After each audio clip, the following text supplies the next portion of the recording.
You are not trash.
years. Finally.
That's right.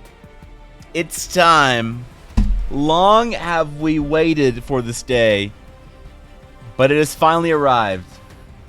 Today, on stream, I actually make the art. That's right. I actually... Jesus. One coming, did you? Welcome back, Ivan Heart. Christ, man. What the fuck? Alright, I'm sorry. I tried to be cool. Okay, I'm sorry. Jesus, Vinny. Goddamn. Calm down. Calm down, Matt. Alright? I said I'm sorry. Goddamn, bro. Thanks for the 1,000 bits. Thank you, Victus, for the 2-year sub. Thank you, Blaze, for all the offline bits this week. Alright? You know, just yesterday a couple times, and then a couple days ago when I had Streamlabs open. That was weird. Just sitting there, you know? This was me right here, this emote. Chat. This was me. That was me, and then all of a sudden, I get these, like, alerts. Blaze is out here cheering offline bits. My God, man. What's up, guys? I missed y'all. What's going on, everyone? How's it going? What is up, Blaze? Good to see you, Gabby Dogness. How you doing, bro? Fishy. What's up, Fishlin? Fishy, why are you awake? Shouldn't you still be asleep? What's going on, McBluff by Lung? Legendary Victus, man. They're actually here. What's up, Crimson? What's going on, man? We'll be able to stick around, but blessings of the mighty Opal Crumb to you all. Crimson, blessings upon you today, my friend. Wait, Gab, there's 2 Gabbies in chat? What's up, Gabby and Gabby? Good to see you, Gabbies. What's up, Guapo? How's it going, buddy? How's it going, Garthen? Ashy. Wait, you can't shout me out in my own chat? Actually, can you? That's pretty metal, actually. What's up, Venus? Good to see you guys. Who did I miss? Who did I say hi to? What's up, Rob? Thank you for 100 bits, man. I appreciate that.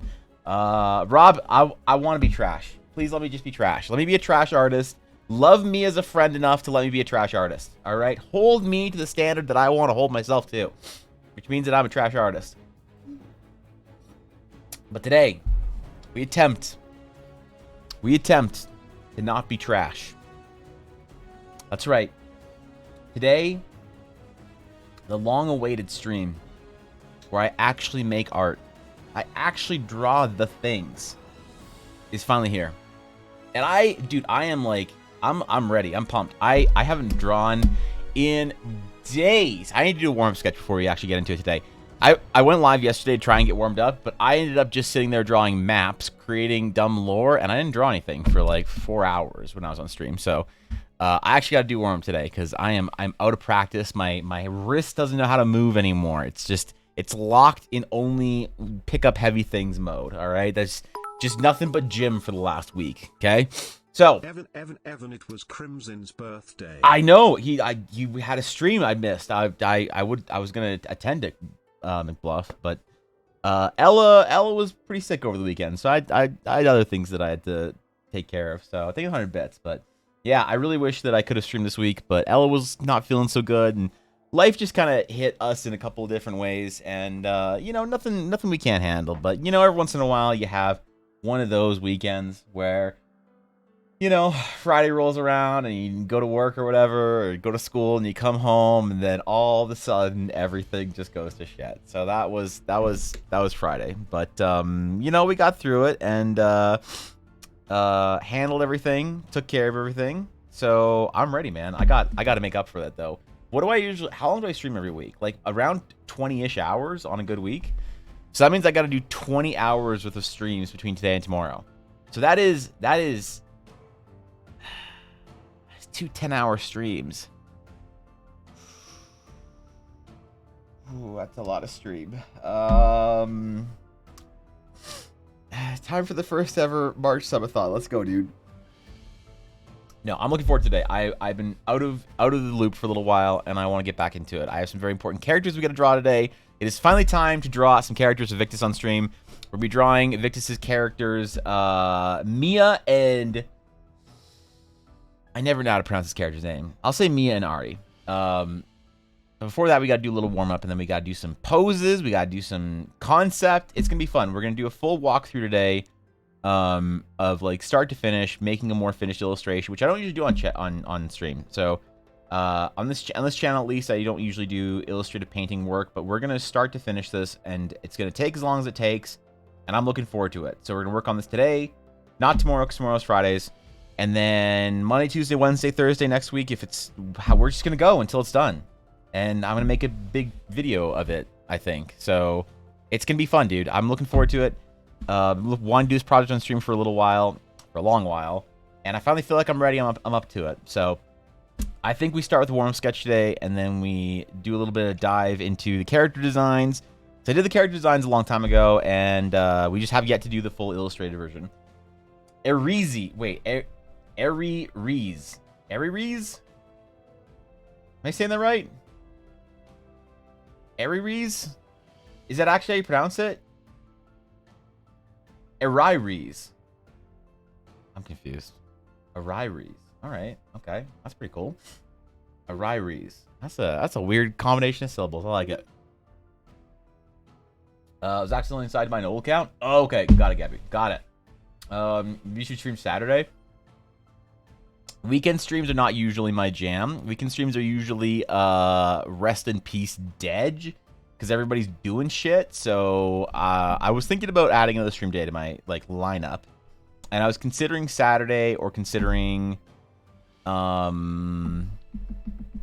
That's the other one. Saturday or Monday. And I think that if I do actually make the jump to 5 days a week, which I want to pretty soon, it's gonna be Monday through Friday instead of Tuesday through Saturday, because Saturday streams always felt just kind of dead. So I don't know, man.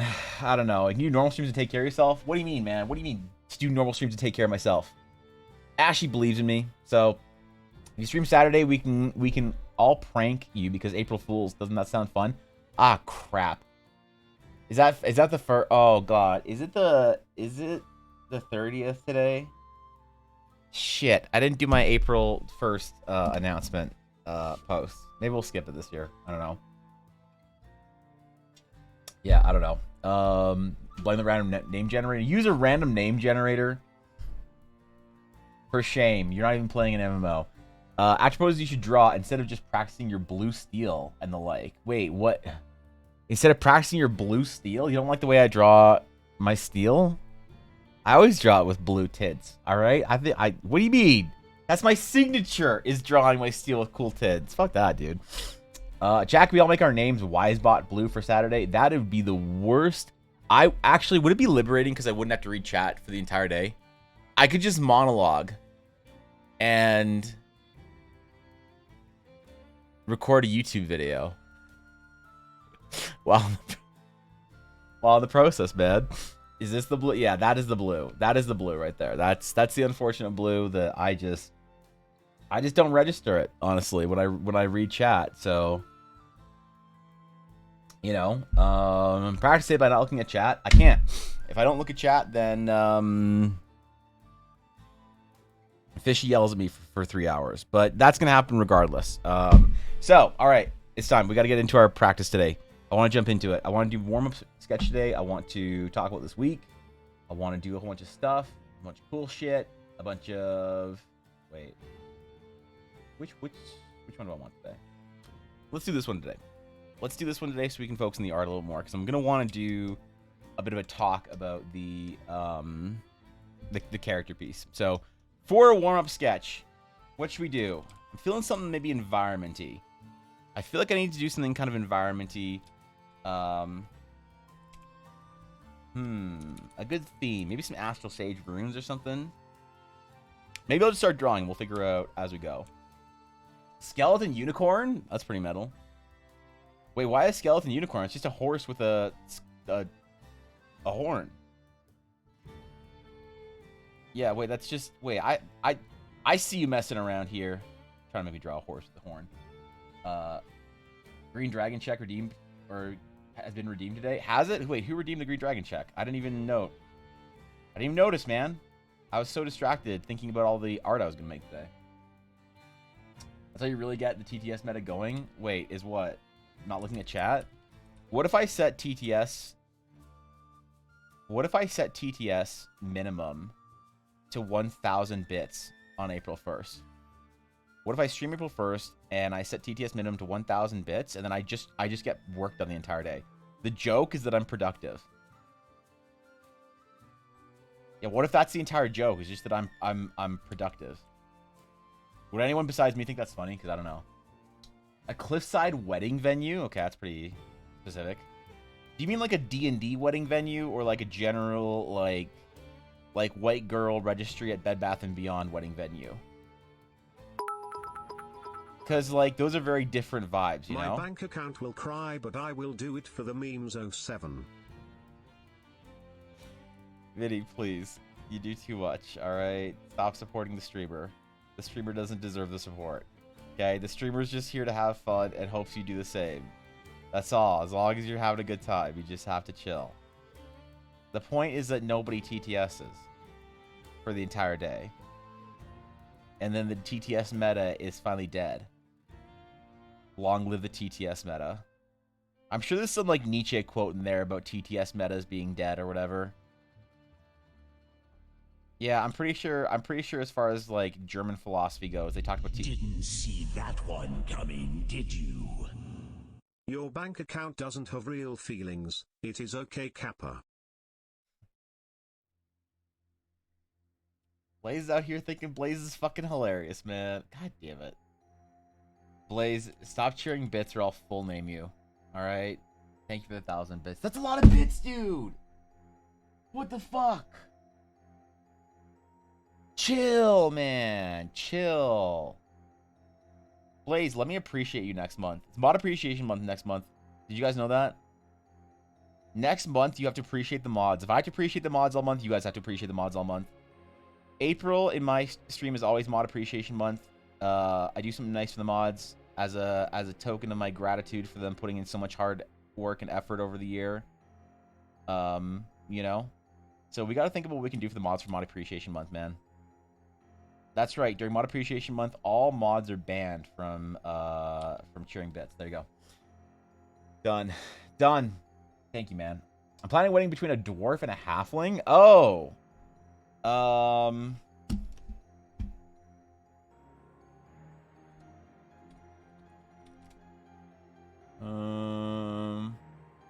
Let's see. On a wedding venue for a dwarf and a halfling. Didn't see that one coming, did you? Long live the TTS meta. Thank you, mods, for your service. You know, that's like 30, that's like almost 40,000 bits today so far.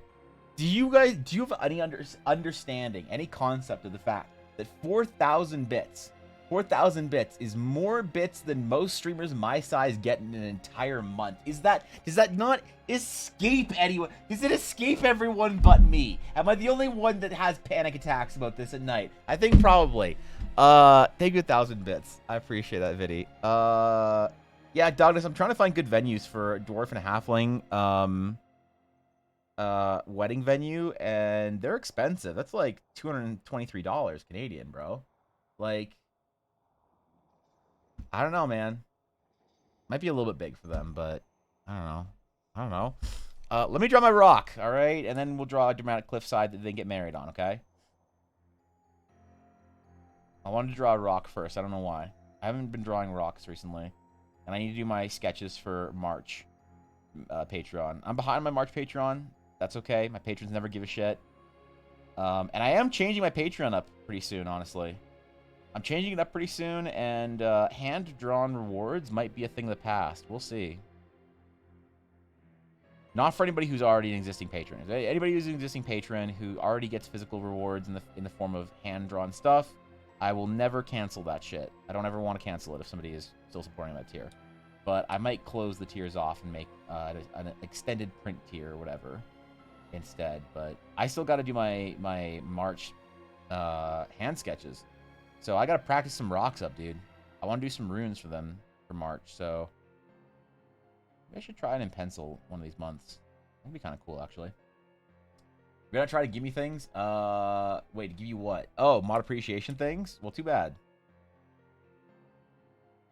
Yeah, wait, just too bad. I mean, that's like you're a mod, so you get appreciated. I wanted to have one more mod in place for before Mod Appreciation Month this year. Because if I didn't, it means that I probably wouldn't get another mod until next year. at some point, which feels bad, but also maybe I don't need more mods. I just worry sometimes that the mods feel like they need to be at stream, you know? I never want the mods to feel like they need to show up to stream. And sometimes they talk like they do, and that makes me nervous. It makes me nervous when I hear them talk like, you know, they want somebody to be there to do something or whatever. When I'm like, bro, you guys are fine, you know? If not a single mod shows up, then I just model the VIPs. Can you throw bits until I can properly show my appreciation? Appreciation for what? You just being here is an appreciation enough, alright? Come on, bro. Yeah, relax. I have obligation to be here. I must upload or uphold my oath. Wait, are you like the fucking undead king under the mountain in Lord of the Rings? Do I need to like hold your oath fulfilled and release you from your eternal torment? Is that... God damn it, Blaze. Alright. Somebody remind me in a couple of weeks to release Blaze and his soldiers from eternal torment. Blaze is an oath paladin now? He's something, man. Unmod me and I'll still pressure myself to show up? Damn. Busy, what do you mean? You don't even play D&D. Why are you even here, bro? God, all we ever talk about is, like, halflings and shit. And you're like, what's a halfling? You know? I'm like, let's draw some Astral Sage runes. And you're like, what the fuck's a rune? What do you mean you feel like you have to be here? What's up, Dex? Mod appreciation month. A mod appreciation month. Let me show you my appreciation despite not being a mod. Okay, that's fair. A rune? God, don't do it, Fishy. She couldn't resist, man. She's been waiting for me to say the word rune for like 3 days so that she can make that stupid fucking joke.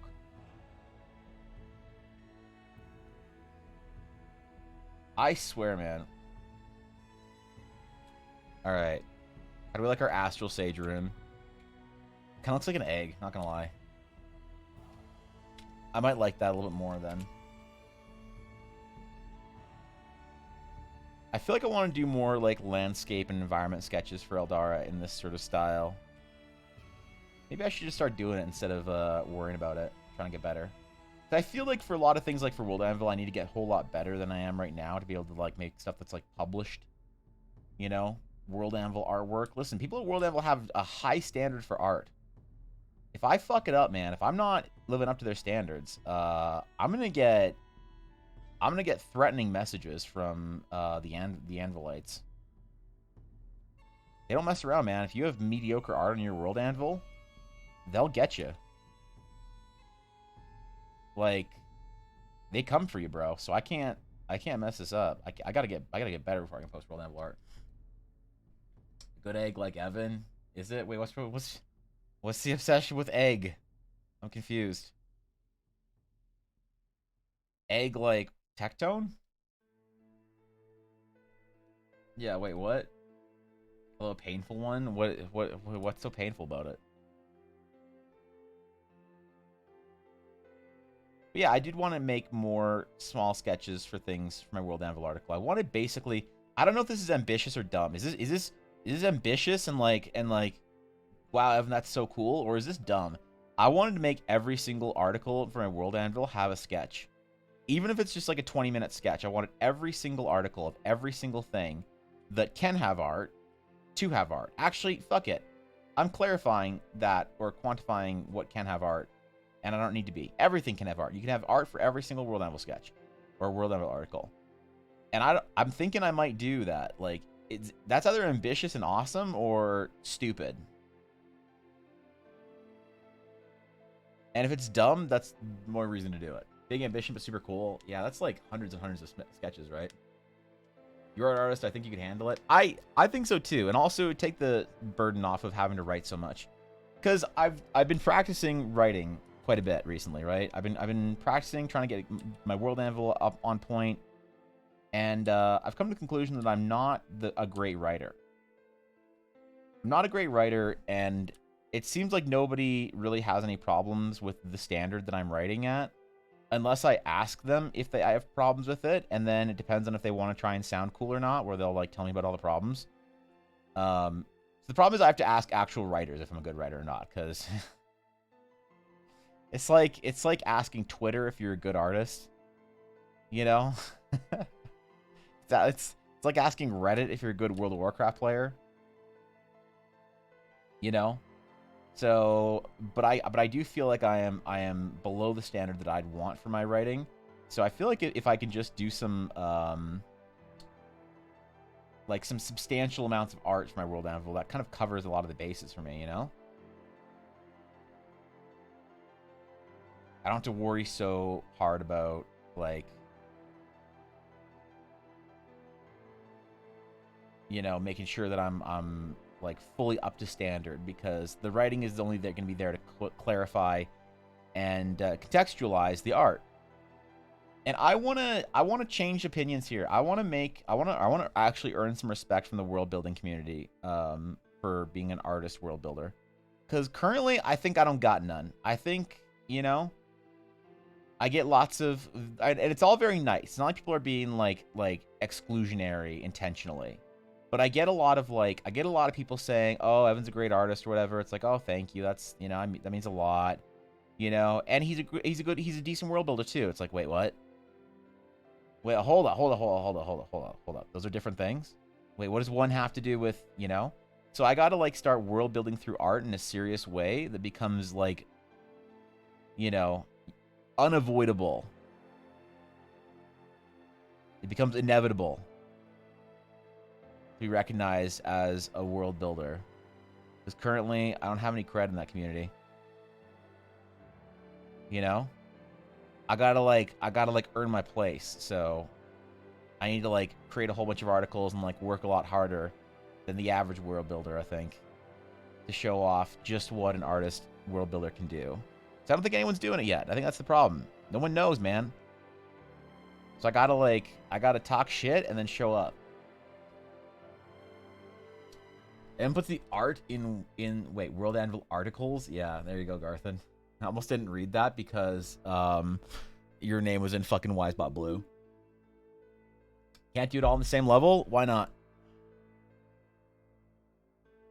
Watch me. Fucking watch me. Challenge accepted. I'm gonna be a better world builder, a better writer, and a better artist than people who consider themselves master at any one of those things. Challenge accepted, Fulham. Let's get it. Alright. Alright. I like this tree, man. I kind of dig it. Not gonna lie. This is a nice tree. Not every tree turns out, you know, on the first pass, but this is a handsome tree. It's like if this tree came up to me while I was on lunch break and like slapped its hand on the locker next to me, I'd confess. Yeah, I'd confess. DeviantArt on your quality of NFTs? Wait. What about DeviantArt stealing my art for NFTs? That's already happened. I wonder if my art that got stolen for NFTs is still up, actually. As you work on phase map or world map that everyone loves. Yeah.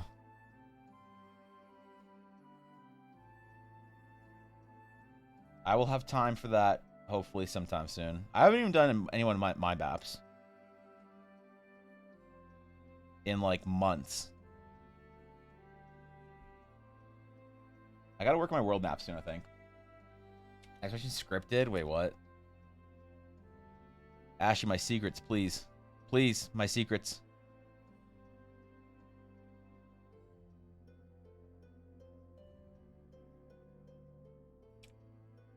Okay.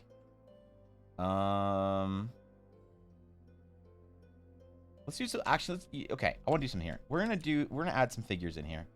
We're gonna add some figures, and make a little campsite out of this. I'm having fun. I'm having fun doing my little warm doodle. So we are going to.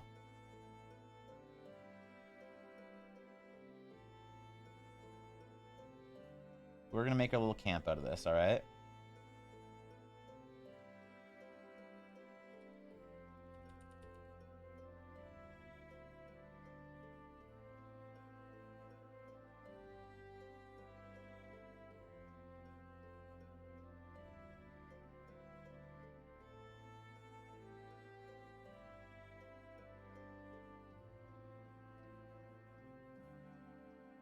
Alright.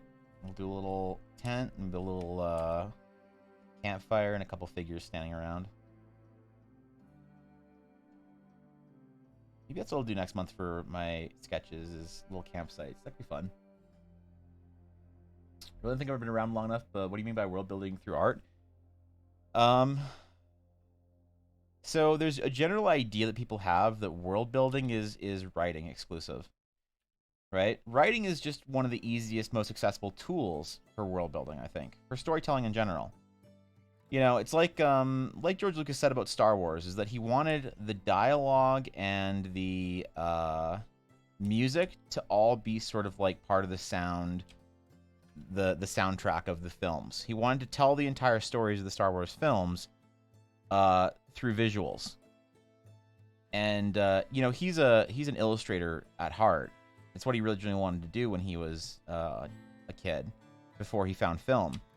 And so I think that storytelling visually is like maybe one of the strongest forms of it. And so I can tell a story about the Astral Sage runes and how cool they are and how you feel when you stand in front of the Astral Sage runes and how big and monumental and monolithic and important and impressive they are. Or I can paint you a picture of that, and you can get all of that with a much more efficient sort of communication from me by observing it and being absorbed into a really great piece of art. One of the reasons why people don't do this that often is because making really great art is actually fucking hard and takes a long time. And people don't typically build the skills of storytelling through art and art at the same time. Artists who do that are typically called concept artists, and they're not finished illustrators. So they typically do conceptual work that isn't necessarily the title art that you'd see in a video game, but art to try and build ambiance for that title artist to do that illustration. So world building through art, there's a big misconception I think a lot of people have, that they say that like either you're an artist or a world builder. And if you're world building, you have to be writing. But I think that's wrong and weirdly exclusionary. And so I'm out on a mission to prove people wrong. Not that I really give a shit what people think about me at the end of the day, you know, but it is kind of a fun challenge to try and earn some cred in that community. Because I feel like I have this like this maybe this pass, this like welcome pass for the world builders, where it's like I'm the artist in the community. I'm the one that does art for my little game world, and people ask me to do art for their little game worlds too. But I kind of want to stop getting those messages from other creators where they're like, "Yo, dude, if I'd like write a bunch of stuff, do you want to like draw it?" I'm like, "No, man. What do you mean? What do I need you for? What do I need you to write that shit for? I'll just write it, and then I'll draw it, and then I get to take the credit for everything, and I get to do exactly what I want. Why would I add somebody else onto that process? You know?" So Darius has an exclamation evidence strong command that tells you how strong amazing evidence. I don't know what the strong thing came from. Yeah, I don't know where the strong man came from. I could be completely missing some shit, but you know, I actually have no idea where the meme originated. I just walked into your chat one day. I actually stopped talking to him in Darius' chat because people wouldn't leave me the fuck alone about doing her stupid map. So I watch FaceStream all the time, but I don't talk anymore in it because it's just not worth it. It's just not worth my time to just, you know, I say one thing and then I get people adding me. Lol, when's map? Tech. So I was like about to come back, and then the exclamation strong thing. I was like, all right, okay, fine. I'll just resume being a lurker. I'm happy here. But then Faye doesn't think I watch your stream, but I watch your stream all the time. You got a D&D ad? Oh shit, that's kind of on brand. Like frames from a mute film telling a story through snapshots. Yeah, I think so. Dave, am I saying that right? I'm reading a Dave in there. Yeah, I think that's an important way to tell stories. For me, I think it's the most efficient way to tell stories is visually. I think you can visually tell a story much better than you can verbally tell a story through writing. Why do I think that? Because I'm an artist, and it's literally my life's mission to believe in that. You know? So I kind of think that, you know, I want to try it. I want to try storytelling through my game world, mostly visually. But obviously there is like an efficiency in writing out concepts and whatnot, but I want to make the writing support the art instead of the art supporting the writing. I want to like just be a little contrary in that. I'm working on another storyboard with no dialogue or lyrics to the music, and it's one of my favorite challenges for storyboarding. Damn. What's the length of it? Is this like a really long project, or is this like a quick little automatic McBluff? Also, thank you for the 100 bits. I appreciate that. This is sick. Thank you, dude. Appreciate it. We're doing a warm-up sketch today before we start our actual piece today. So, let's do some figures. I realize that I don't put figures enough in my environments, and I really need to.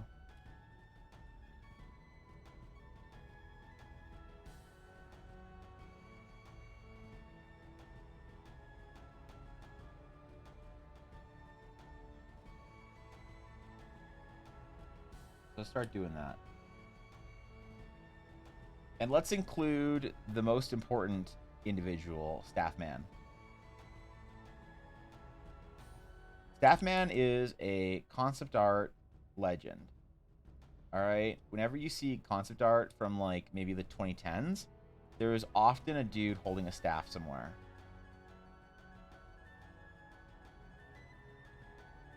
And the staff was really long and created some like interesting asymmetry or whatever, or different angles or direction. And it was always a staff man. It was always a dude holding a staff because of the efficiency of being staff man. So I love staff man. I don't care if staff man was primarily a meme from the 2010s. Became so overused, became a meme. I love Staffman. I'm gonna put Staffman in all of my concept art out of homage to that era that I came up in. About 2.5 minutes. So how many panels do you like to do for your storyboards? Do you have a set number of panels per like time, or do you prefer doing panels per action? Because sometimes I'll have like, when I'm doing storyboard work, I'll have like 20 panels for like 8 seconds of animation, but then I'll have like 3 panels for like 10 seconds of animation, you know? I'm trying to get into DBD. Oh, D&D. There we go. Any suggestions on how to find a group or a campaign? I tried Twitter with no success. So yeah, I mean, getting into D&D is a challenge when you don't have an existing group. My 2 recommendations. Well, I have 3.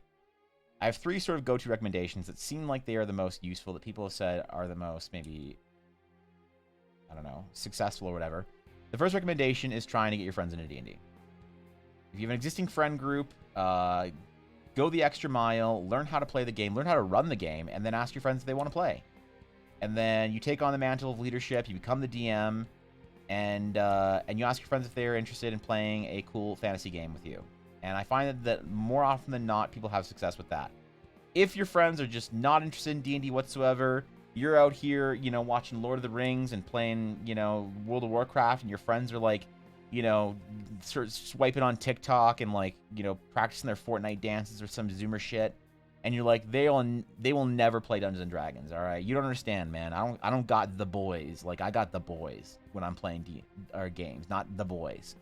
So I can't play D&D with you know, got it. Sure. 2 things you can do.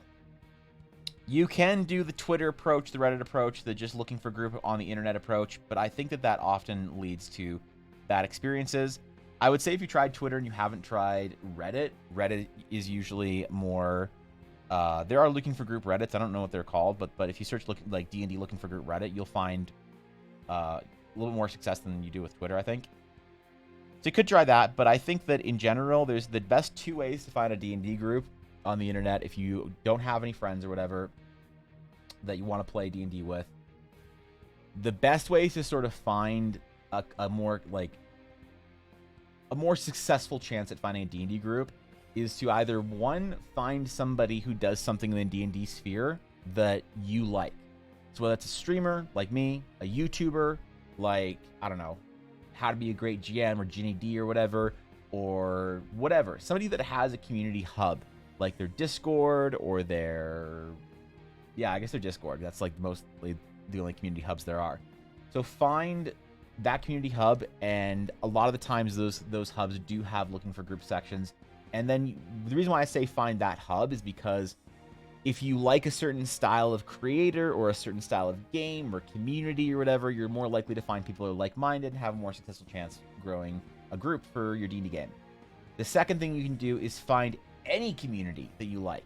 So let's say you're a big Borderlands player. You fucking love Borderlands, man. You think Claptrap is the most hilarious thing since Funko Pops, all right? Handsome Jack, oh boy. You love that shit. Borderlands, man, you're going to play Borderlands until the day you die, and you won't play enough Borderlands. Go join a Borderlands Reddit, a Borderlands community, a Borderlands Discord. And a lot of times within those other fandoms, communities, whatever, you'll find people that do want to play Dungeons and Dragons. And you can make just a, like, you know, you introduce yourself, you get to know people, you are active in the community, and then you're like, yo, anybody here play D&D? And then you already have a commonality. You already have a common bond over the thing that you guys enjoy that's not D&D, whether it's a video game or a movie or something like that, or a series, whatever it is. You know, if you're a big Star Wars fan and you ask the Star Wars community, hey, is anybody play D&D here? You're likely to have a better chance to find a game with people that you actually want to play with and that you actually like. So it's not just about looking online, it's about looking online in the right places. And the right places aren't always super obvious, I think. So good luck with finding a group. It is difficult, but I wish you nothing but luck on it. Everybody deserves to have a great D&D crew. Actually, really good success with Roll20 group postings too. The boys, not the boys. Yeah, Roll20 group postings. I'm. If you have great success with that, that's awesome. I have never heard anyone in the entirety of my history on the internet, and since Roll20 came up, that has ever said anything about Roll20 groups being good until this moment, Fishy. You are the first. You are indeed the first to ever say anything good about Roll20 group forums or whatever. And you get unlimited power, that also helps. Nearly 5% number of panels. I change the amount based on how much is happening in the atmosphere of the scene. Yeah, that's the better way to do it, I find, like Bluff, but sometimes it's a nice practice to try and, like, I mean, not if you only if you want to do that kind of practice, to do every like X seconds or whatever, because the way that a lot of Japanese storyboarding goes, they do it based on time and keyframes as opposed to just more the free-flowing, like, American style that you find at Pixar, where it's like sometimes a lot of frames, sometimes not that many frames.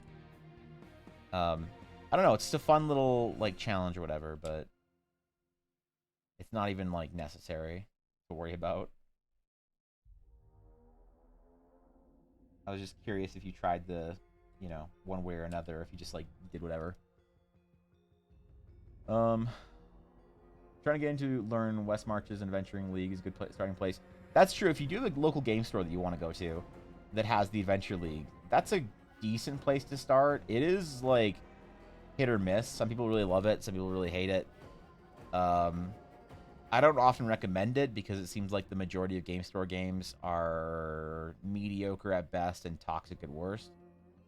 But if you have a game store that is really cool and the staff run a game there or whatever that you can jump into on, like, Adventure League or some shit, then, you know, remember that when you join an Adventure League game or something like that, I used to run Adventure League and do D&D shit at my game store that I used to work at. Not, like, super hard, but I used to do some stuff with that. And so the thing about when you are, as a player, entering a game store ecosystem and the game store staff is running the game for you, just remember that you're more likely to have a successful time there because they're paid to be nice to you. So if they don't like you, they're not going to say anything because they can't, because you'll complain to their manager, and that's a headache for them. So sometimes it's a great way to get introduced to the community if the staff is especially nice. So I think I could have received such a well thought out and thorough answer anywhere else. Thank you so much, dude. My pleasure. I really do hope that you find a group. Like, seriously, I really do. It's so awesome when you find a D&D group that you love being around. So good luck. You got this. A solid response. I'm glad. I try and be helpful with that, and I've received some similar questions a lot. So I'm trying to practice, like, and figure out and poll people on where the best places to start D&D. Because, like, our hobby is esoteric and arcane. And our hobby is not going to survive unless we try and, like, make it very easy for new players to get into it. And so we have to, like, have good resources or good ways for people to jump into you know, finding their own groups and whatnot.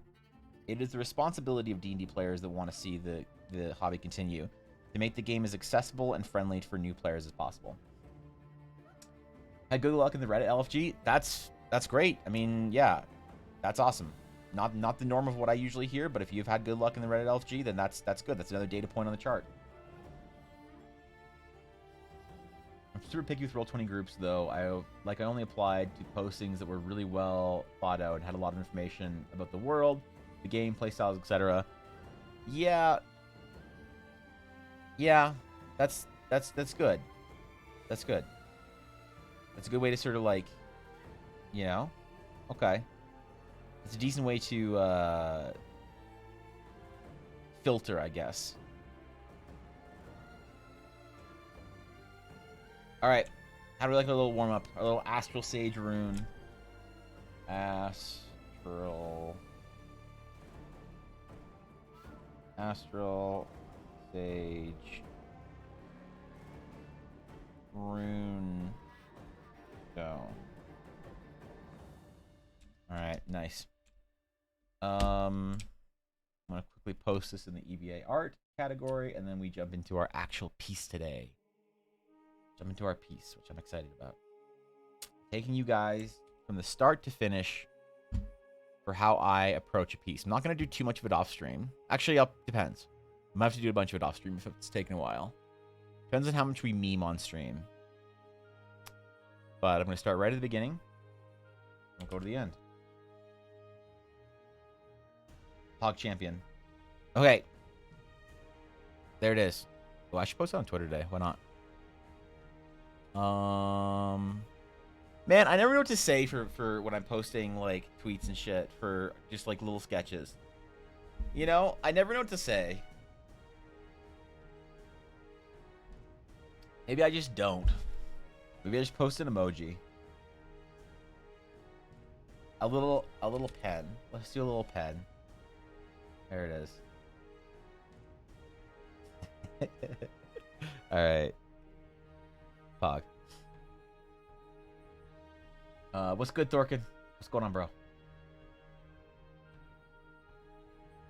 Those are, I agree. I mean those for learning mechanics since there's no long-term commitment. That's fair. Yeah, I guess if you don't have to commit to it long-term, it's easier to just jump in. Maybe you also got to post it on YouTube, Instagram, and Pixiv. I'm not doing this whole social media thing. I don't have the attention span. I just can't do it. I know I need to, but fuck. Imagine what I would be like if I posted single thing that I made on social media. Imagine the level of success and engagement I would find. All right, good warm up. So, these characters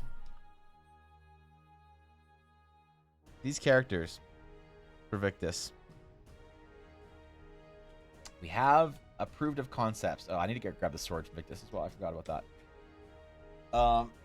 We have approved of concepts. We have 2 characters, a duo. We're painting a duo this week. That's right. I almost never take multiple character requests, but on the rare times that I do, it's a lot of fun because you changes the format for how you make them look heroic, or if you're painting them in any kind of an action pose or whatever, it's you know, it changes it around a little bit. The dynamic changes when you have 2 characters that need to reflect their, you know, their movement of the characters off of each other. You need to balance the entire piece with them. Either create some like hard asymmetry, work in thirds, or try and keep things like fairly balanced and symmetrical. I'm not posting on TikTok with a dance. God damn it, I'm too old for that shit. Apologies, Squire. I've been engrossed in writing a book. Damn, Blacksmith, how you doing, bro? Hope you've been having some success with that. What's up, Mel? Alternatively, you gotta just get friends with big content creators. So good job. I'll carry you when I can. That's great. You know, that's all I need to do, man. Just wait to leech off Ashy. So I'm already here, man. I remember today that the subreddit existed. You didn't wait. Have you actually been to the subreddit? Have you found a group on the subreddit, Viddy? Fox controls your Instagram now, right? I don't know. Let's see. Instagram. Let's see. Has Fox posted anything on my Instagram?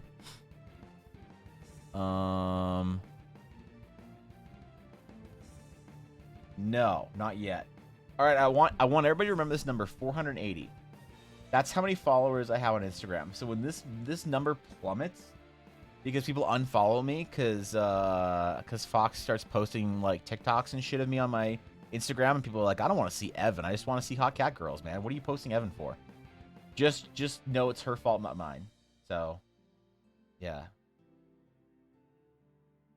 I like this piece. I don't care, man. If he likes, fuck that, bro. Yeah, Fox is in control of my Instagram now. Pretty soon, I'm going to be like Eminem and unfollow every single person on my Instagram and be that guy. But we gotta get a little bit bigger before we can be an ego Andy and do that. I've had success. Comic books ain't easy. That's true. Comic books are not easy. How you been doing, Evan? It's been a bit, or I've been a bit MIA watching your streams this week. I have not been streaming, Mel. You haven't missed shit. I haven't been live. I wasn't live on Monday or Tuesday. Had a bit of a rough weekend. Ella was sick. A couple of other things sort of came at me life-wise all at once, and I just had to take a couple of days to fix some things and put out some fires and repair some problems, and yeah, that was a whole thing. So I didn't stream until today. So you haven't missed anything. You need help with the words part or posts for like Twitter and stuff? I can help. I mean, I'm open for suggestions, but I want to know what the big artists post. What is Ross Draws post? Ross Draws. What does he say when he tweets something? When he tweets art, what does Ross Draws say? Intuition. Emoji. Emoji. Oh. Category is skin. Made a painting tutorial. Okay. Illustrated tour poster for, I don't know what this is. Illustration commission for Clip Studio Paint. He's talking about projects, man. So whenever he just draws a piece and posts it, he just posts like one word and an emoji. All right, we're going to try this. We're going to post one word and an emoji. Runa. I'm going to post the updated sketch for Runa. Why did Linkin Park albums pop up?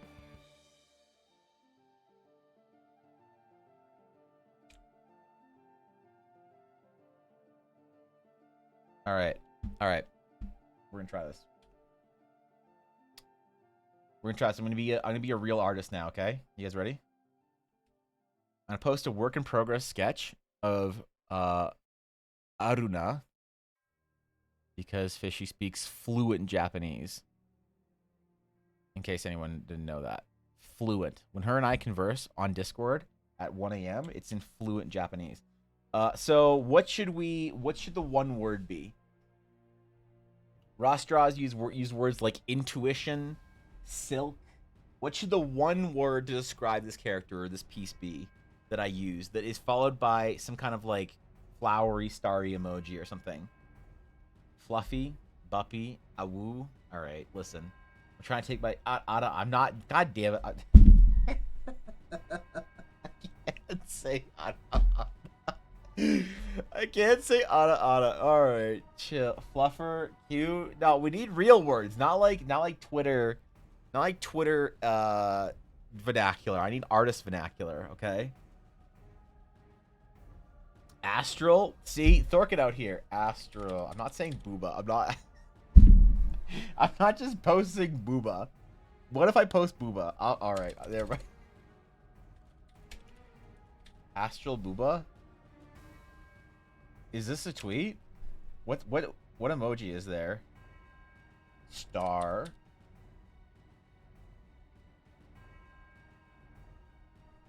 Planet or galaxy? I thought there was a galaxy. Nebula, no. Storm. There's like one that I use for Discord that's like a hurricane or some shit. Milky Way? No. Evan. No. What do you mean? You don't need to say Astral Booba? Really? What should I say if not Astral Booba? Which one? Do it, coward?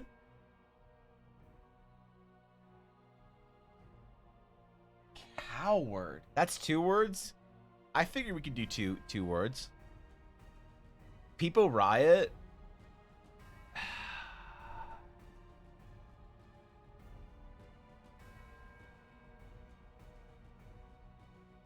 All right, but if this doesn't get at least 10 likes by the end of the day, Thorkin loses his mod badge. Okay, there it is.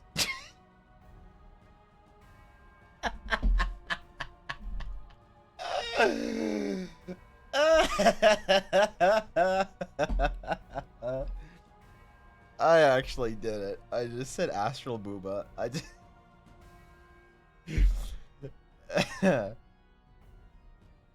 I mean Astral Knight. I mean Astral Knight. I meant to say Astral Knight.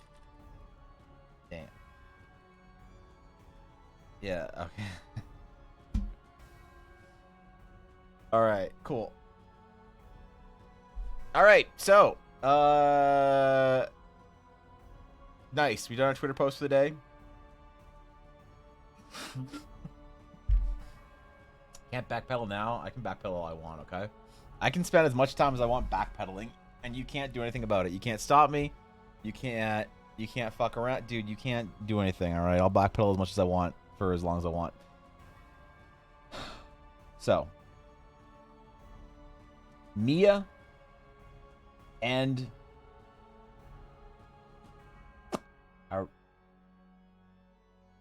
Rises? I think, yeah, Rises. Arairi. Okay, alright. I'm thinking of Rise from fucking League of Legends, dude. It feels like Tuesday. It feels like the first stream of the week, and that's Thursday. I'm supposed to have shit together on Thursdays.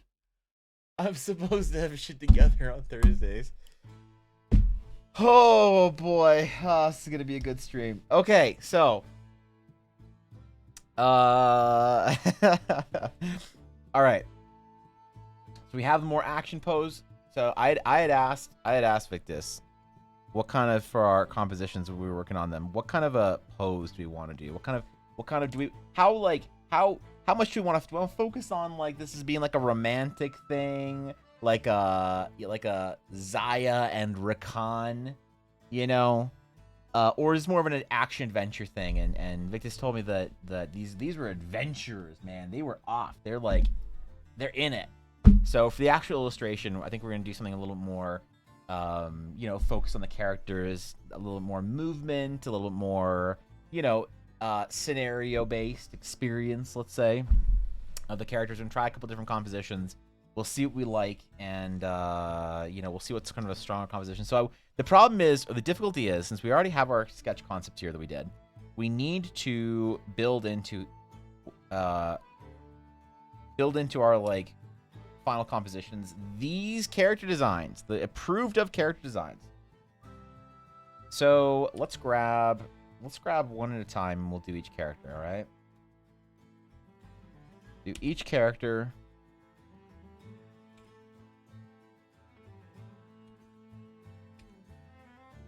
Whoops.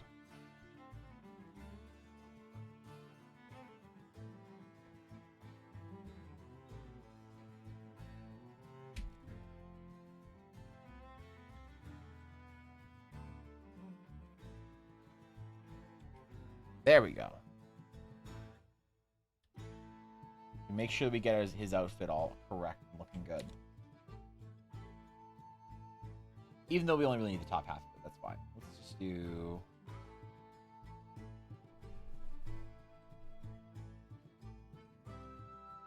And we just need to capture the main sort of elements here before we move on. So, typically at this point in a piece, when I already have my character designs done, I want to like try and not do much redesign.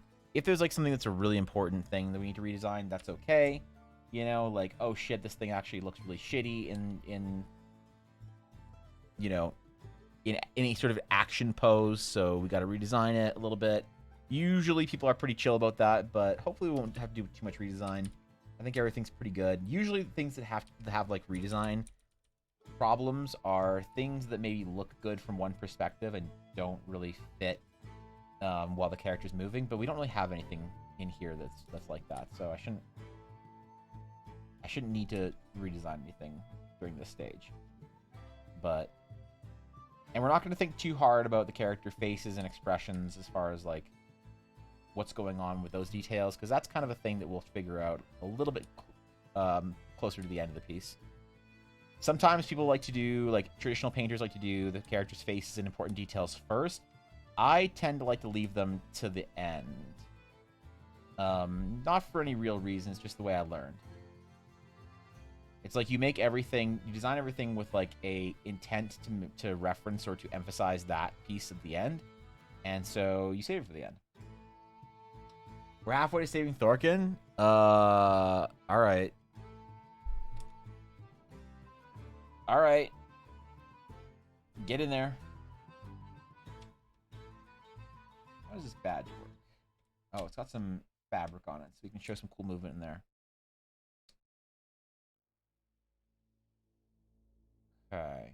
Because this is not just a character design piece. This is a illustration piece. This is back when I was offering illustration commissions instead of just character designs. So I'm pretty excited. I haven't done one in a long time. I had to take some time to really get like practiced up and better at it. And I think I'm there now. I think we're solid. I'm still a trash artist, but we're better. I'm less trash than I was a year ago. And Victus is gonna get this shit printed, dude. If I fuck this up, man. Oh god. The pressure's on, man.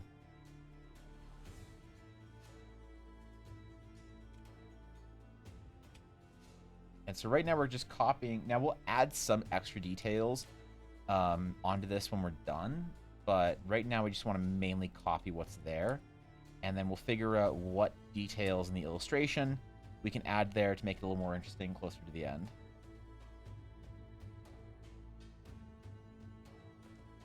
So there was a... Oh, right. There was like a... Yeah. There's like a... I don't know what you call it. A piece of fabric that sort of wraps around the right shoulder that connects to the cape.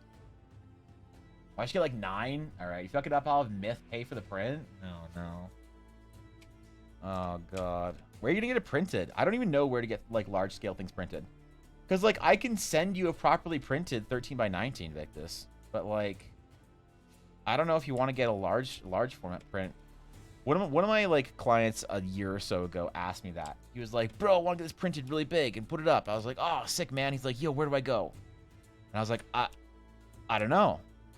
He's like, what do you mean you don't know, man? Like, what do you do when you, like, print things large? I'm like, I go to a real printer in my city.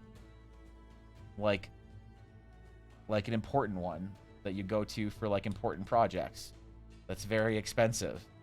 That you can go talk to the printer and, like, examine the paper and whatnot. He's like, oh. Well, do you know where there's one in my city? I'm like, how would I know where there's one in your city? What the fuck? Why would I know anything about your shitty city? So I wish I had like a oh, you should go here, use this online service. Nah, man. When somebody wants to get something printed like in high quality, you gotta like, ugh. It's an entire thing. It's a whole ass job to go find a good printer. Maybe I can tell people what things you want to look for in like a Google ad or whatever. Just planning on getting it printed on canvas and wrapped. On canvas? So the problem is that's going to be really expensive to get it done right. You can get canvas stuff printed at like, you know, Kinko's or Digital Post or whatever. But I warn you, it's going to cost a lot of money and look like shit. I know because I've made that mistake. All right. I've gotten something printed on canvas at like a place, you know, in the city I live that was like, oh, okay, it was like $80 or whatever to get it printed on canvas. That's not too bad. And it looked like shit. And so I ended up getting something printed on canvas later that had to be on canvas, and I like found a printer to do it, and the print was $400 on canvas. And I was talking to the person there, and I was like, hey, so just so I know in the future, like, is this a standard price point here, or is this a unique project? So I can budget in the future. And the printer or printing tech, she was like, this is standard for like good canvas prints. And I just said to her, I was like, so what about when you go and you find like, you know, you find one for, it was a small canvas. When you find one at, like, I use example like Digital Post and Office or Staples or Office Depot or whatever, like, what is the difference for that kind of stuff versus what, you know, what's the standard here? And she was like, okay, so that stuff is always going to be hot garbage. And they lie to you, man. They tell you they can do canvas prints for like, you know, oh, you have like a little like 12 by 12 canvas, $80. There you go. You want a big canvas, it's like couple $100. But even then, you know, she was like, you have to like go find a printer that does this specifically. Like, what she said, I don't know if it applies. This is not useful advice, but her advice to me was find a printer that prints on Giclée, and if they don't print Giclée prints, don't get it and don't get them their canvases. If they don't do proper like French Giclée printing, then don't, you know, but like that's not useful because no one knows even what the fuck that means. So, you know, it's hard. And the reason I was asking her is because I was talking about projects in different cities. Because I had a project I needed to do in Vancouver, and I was like, I really want to find a printer there because I don't want to have to ship stuff. And she was like, fair. So I asked them if they had like a Vancouver office, and she was like, no, we're just Calgary and I don't know, like Winnipeg or some shit. I don't know, some like made up Canadian city in some irrelevant province. And yeah, I was shocked as to how expensive that shit can get. I think she said for like a 20 an 18 by 32 print on a canvas, she said it was like $700 or $800 or some shit. I was, fuck, man. So I don't know if you can find that shit. I mean, maybe it's worth it. Like, you know, it's gonna be a long-term piece in your place. But it's hard to find a good one. So if you found a good one, like, fucking save that number, yo. If you got some previous work for like a wedding photo and it looks good and you're happy with it, you know, like, sheesh. You won the game as far as I'm concerned. I was wondering, would it be possible to get some feedback after stream on my 14 months, the gestation period of a baby giraffe. Happy Giraffe Day. Happy Giraffe Day, Sam. Thanks for 14 months. You could have subbed anywhere else and then forgotten to, you know, cancel it. Right? You could have subbed and forgot to cancel it anywhere on Twitch, but you chose my stream. And that means something to me. Thanks, bro. I appreciate it. Animal facts meta. We're not doing the animal facts meta again. The Giclée printing. I want to figure out how to get my stuff printed in Giclée, but that's really expensive. Canvas are very bumpy. I can tell how they would cause problems. What is that French word thing you're talking about? Yeah, we'll call them like glycine or whatever print.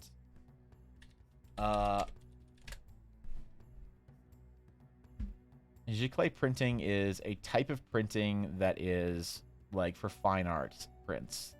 Let's see if I can find a different or a comparison. It's like, you know, when you go and, oh, actually, here's a good example.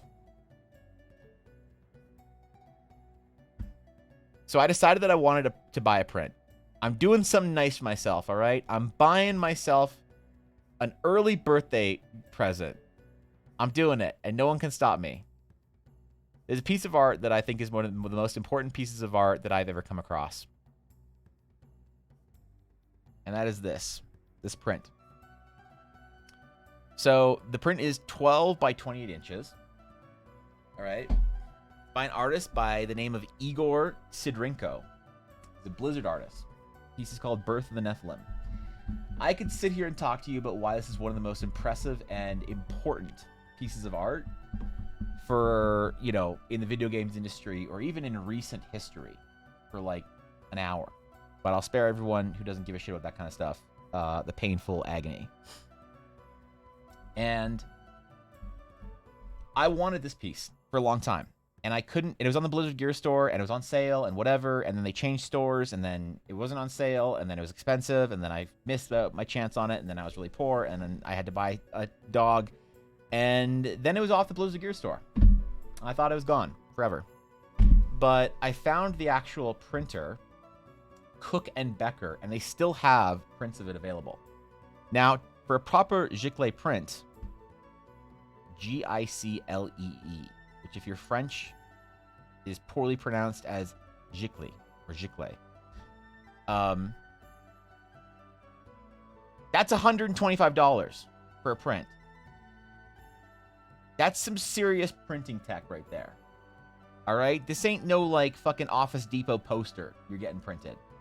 This is some fine art shit right here. All right? And it's because the printing quality is so much higher than conventional printers. And yeah, the advice from that printer was if the printing company that you're looking for doesn't do Giclée prints, don't get them to do a canvas for you. It's like a standard thing that you want to hit. So that's what, like, look, the higher the quality the paper is, like, and you know how you know this is actually legit? Look at this. This is how you know this is legit. Because it has the GSM and the white grade of the paper on here. Radiant, Brilliant, Bright, and Warm white are the four main printing papers. Radiant, Brilliant, Bright, and Warm are the four main printing, like, paper white grades, and then GSM is just the weight of the paper, how thick it is. So, like, I print my prints, for example. If you are a patron of mine, you've gotten patron prints before, I print on 300 GSM paper. So this is a little bit thinner, but it needs to be thinner to go through a larger printer, right?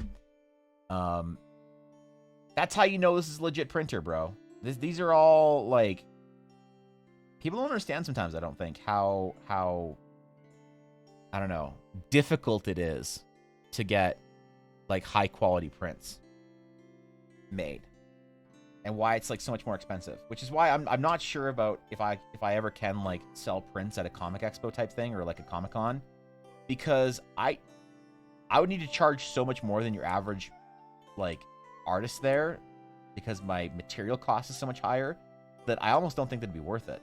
Which, by the way, actually, I do have a mini announcement. I do have a mini announcement.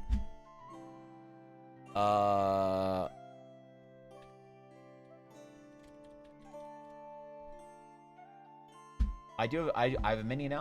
have a tiny minuscule. It's not a big announcement. I just remembered this. Wait. Speaking of prints and conventions,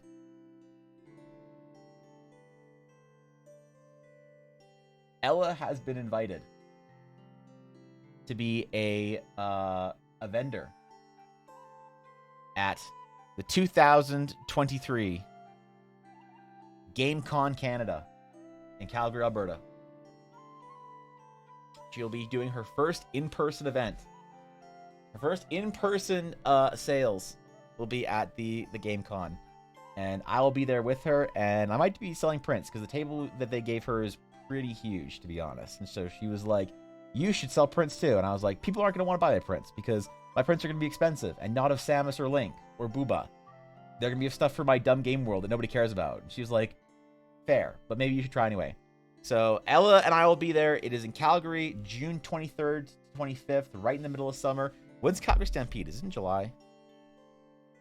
Calgary Stampede. It is in July. Okay, yeah. All right. I always forget. So we'll be in we'll be downtown Calgary for GameCon, which is a video game, esports, tabletop gaming whole event. I don't know. It's like a fairly new convention. This is their, like, second or third year. And it's pretty legit. Like they got some big sponsors, they got some big events, they got some names, they got a big venue. Actually, no, it's gonna be the Stampede grounds, I think, or the Telus Convention Center. One of the two. And yeah, they have a whole ass Warhammer thing. Games Workshop's gonna be there in a big way. I don't know who this guy is, but apparently he's a big deal. You know? He was this guy in The Mummy. Oh, he was this guy! And he was in Star Trek. PogChamp. Yeah, I don't really fuck with like celebrities signings and shit like that at conventions. Not my jam. But yeah, man, I'm excited. How much are tickets for this? I actually have no idea. Tickets are...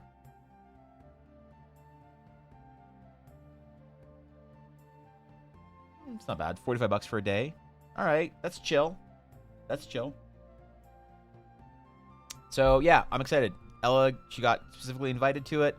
They're trying to get local business owners, and she's local to Calgary. So yeah, so we got invited to this. It's gonna be awesome. It's gonna be cool. And the Calgary Comic and Entertainment Expo fell through because they look. I don't want to say anything negative about the Comic Expo. I've worked with them in the past. I have had a booth as a vendor at the Comic Expo, and they did great. But they are a little bit difficult sometimes to work with because they're so big. And so they kind of let and I don't know if it's their fault or not, but they let Ella along and were like, yeah, man, here, you got your deposit. You're going to have a table, whatever. You've been accepted, blah, blah, blah, blah. And they told her less than a month before the convention that she was, in fact, not accepted, that she was rejected. So Ella was pretty mad about that. Not super mad, kind of disappointed, but she hadn't pursued this event because this event was so soon after the Comic Expo. But it just kind of lined up that then they just like were looking for vendors like literally the week that Ella got rejected from the Comic and Entertainment Expo, and somebody reached out to her because somebody passed along her info in the DICE community and whatnot. So yeah, man, we're gonna be there. It's gonna be cool. I'm gonna be selling prints. Maybe she's gonna be selling dice, and it's gonna be sick. So I don't know, man. I'm excited. I'm excited for Ella. This is her first actual event thingy. So I was taking plenty of dice to sell so fast. So apparently, yeah, she was kind of worried about that, about making enough sets. She's been making sets with the assumption that she'd be going to the Calgary Comic Expo. So she has and is going to have around 200 sets of dice ready. Not necessarily all full sets, but like 200 either sets of D6 or full sets of like whatever dice. She's gonna have around 200. That's why she hasn't been doing many shop updates, because she's trying to save a lot of inventory for Expo. But yeah, I'm super excited for her, super proud of her. She's worked really hard and you know, she's getting recognized for it. Her shop update's been way more successful than she thought they'd be. Her general feedback on her dice from the other makers is as positive as you can get. And she's just really excited and happy to be a part of it, you know? So, I'm excited for her. I'm proud of her. I'm proud to be your husband. I've always been proud to be your husband, but especially now. You know, it's like proud, like, you know, you're proud of your friends, you're proud of your spouse, you're proud of your family, but you're not really, you know? It's like your dad's like, oh, son, you're an artist and I'm proud of you for trying. But it's like, yeah, okay, Dad, I get it. But, you know, my brother's an engineer. You know, that kind of proud. But then there's like actually proud, you know, where they're like, oh shit. I'm kidding, relax, I'm kidding. My dad's proud of me, shut up. No, I'm actually very proud of her. She's been working really hard. So I'm gonna get your attention from, you know, secret mod chat secret. Oh, fuck, I don't even have that up on my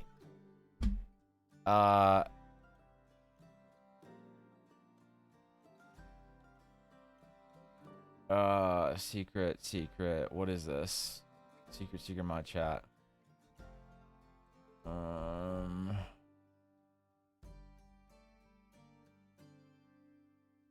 What am I? In general?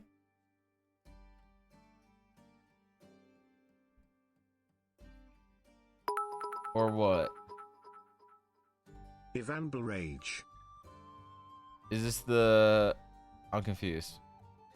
The thing about the Oh, okay, I see. Okay. General. Okay, I see. Okay. Yeah, Monka. Okay, all right, cool. Got it. Got it. Thank you, Thorkin. I appreciate it. Thank you, Dury, for 100 bits. I appreciate it. Thank you, man. That's a lot of bits, bro. That's like 100, man. That's like a triple-digit number. That's enough to TTS. And all you TTS was a Vamble Rage. Do you feel let down? Or is the Vamble Rage a good enough TTS? I need to know if the emote is good enough to, like, be worthy of, like, a soul TTS. Or if you feel scammed and I need to, like, make the emote better. Your feedback is important here at Electronic Blur Arts. We value feedback. Especially feedback that agrees with us. That's most valuable feedback in general, actually, is feedback that agrees with what we're doing already here at EBA. So, yeah.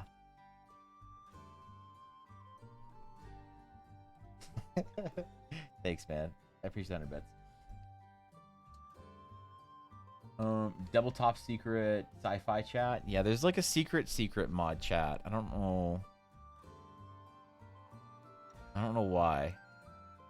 I don't know why the mods still use it.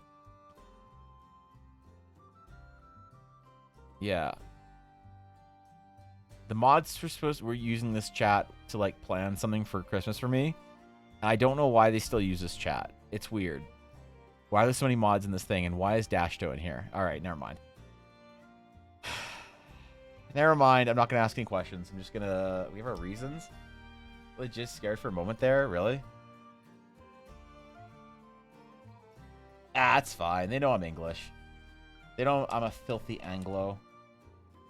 Over at Google search. But it's good to know for the future.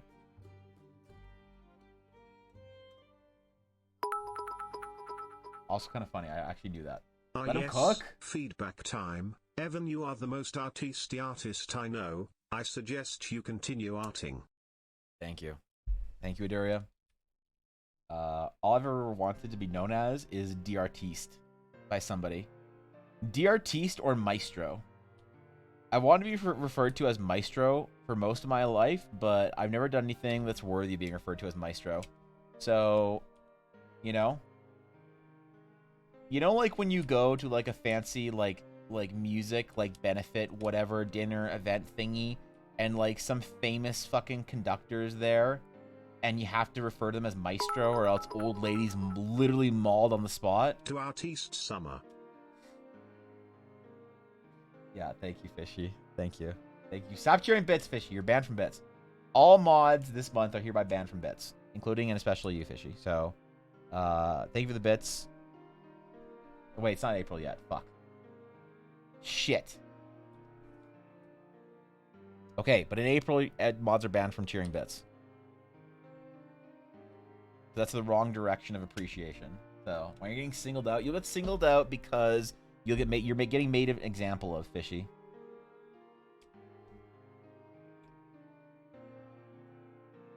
I will, in fact, make an example of some of the mods to stoke fear into the hearts of the others. I think the mods sometimes forget who the lion is. Phew, not a mod. Who the lion is, alright? Thank you, Sam. Thank you, man. You have an HR department? Yes, I do have an HR department. That's A Solid 7 is our HR department, actually. Yeah, Steph is our HR department. She is corporate. She's also HR. She's also she is HR as far as firings go. But if you have any complaints or workplace issues, she doesn't take care of any of that. That actually gets sent to an email that's just a spam folder. You can't stop me.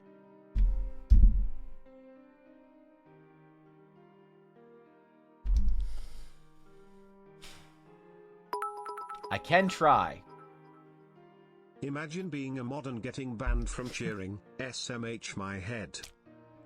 I mean...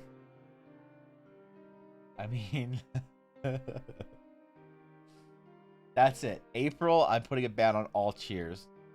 April, 0 cheers are allowed. None. Not a single one. It's Mod Appreciation Month and it's Dragon's Claim Appreciation Month in May. I don't know what to do for Dragon's Claim Appreciation Month, but we'll do something. Thank you, Jerry. Thank you, 100 bits. Thank you, Blaze. Thank you, Sam. I appreciate it. Thank you, Fishy. Thank you, guys. Damn, that's a lot of bits, man. You guys are making up for me being gone for the whole week. What the fuck? Chill, right? Thanks, guys. You inspire me to try to be a little bit less shitty of an artist than I was the day before, which is pretty shitty. The bar's real low, but but I appreciate it. Also, chains are cool. I'm putting more chains on more characters, and people can't stop me. Like Fitty said, if they hate, let them hate, and watch the money pile up.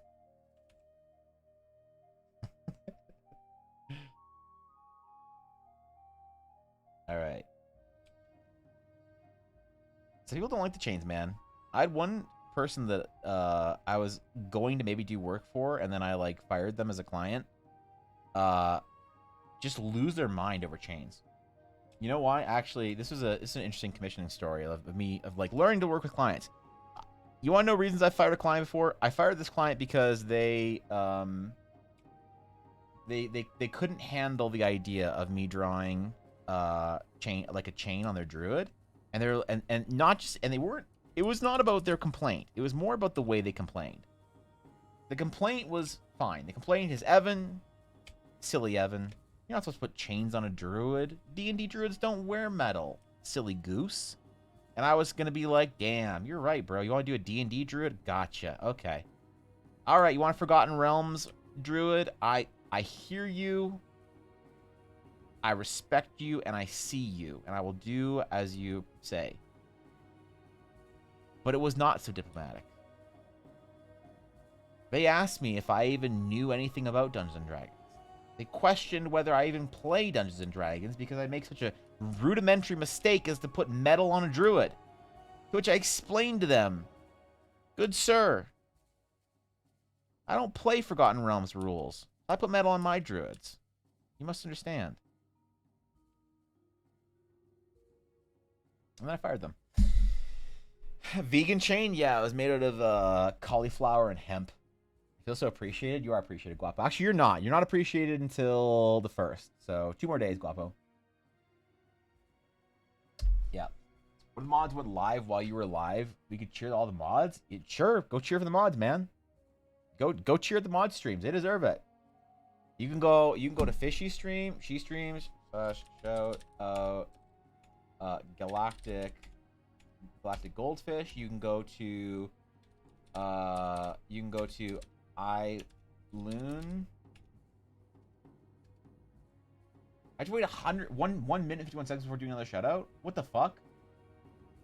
I was gonna shout out all the mods. It didn't work. You go to any mod streams, it's your bits there. I never got the no metal rule. It seems like they want to protect animal life more than life of orc. Yeah, I didn't understand that either, man. It's weird. To me, I've always felt Victus like metal. I take, and you know what? This is a little bit of a deviation. I think I have a reputation for not being someone that likes Avatar. I don't know why, but I have a reputation for, okay, guys, chill. That's a lot of mods. I forgot Alice streamed.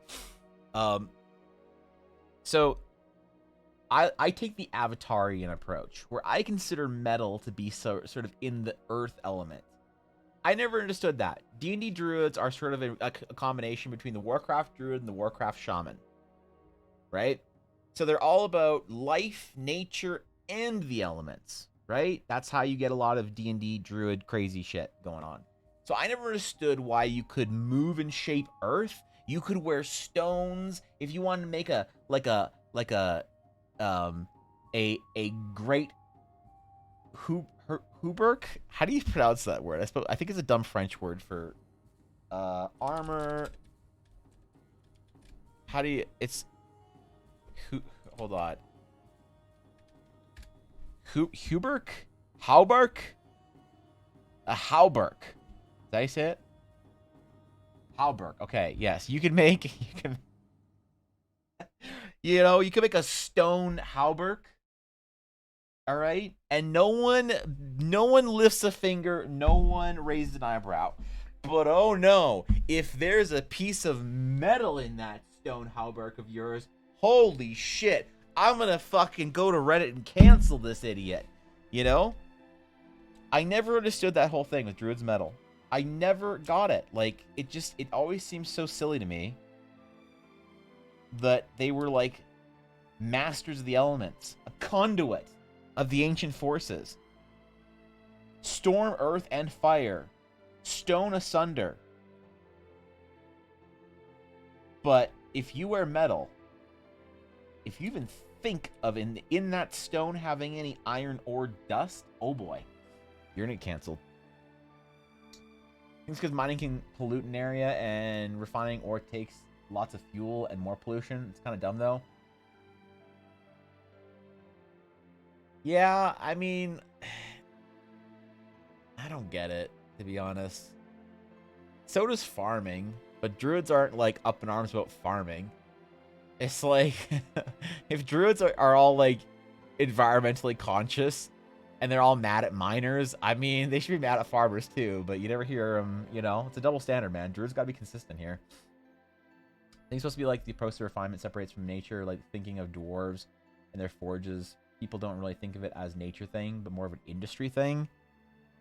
Yeah, I get. So I get it. I think I get it. I think it's dumb, but like I understand where people are coming from, but I also just think it's dumb. Both these things can be true at the same time. But yeah, okay, I see. It's like a very much like a Ents of Mirkwood versus Isengard. It's like more about the anti-industry as opposed to the like nature part of it, right? That kind of I think what they're trying to get at,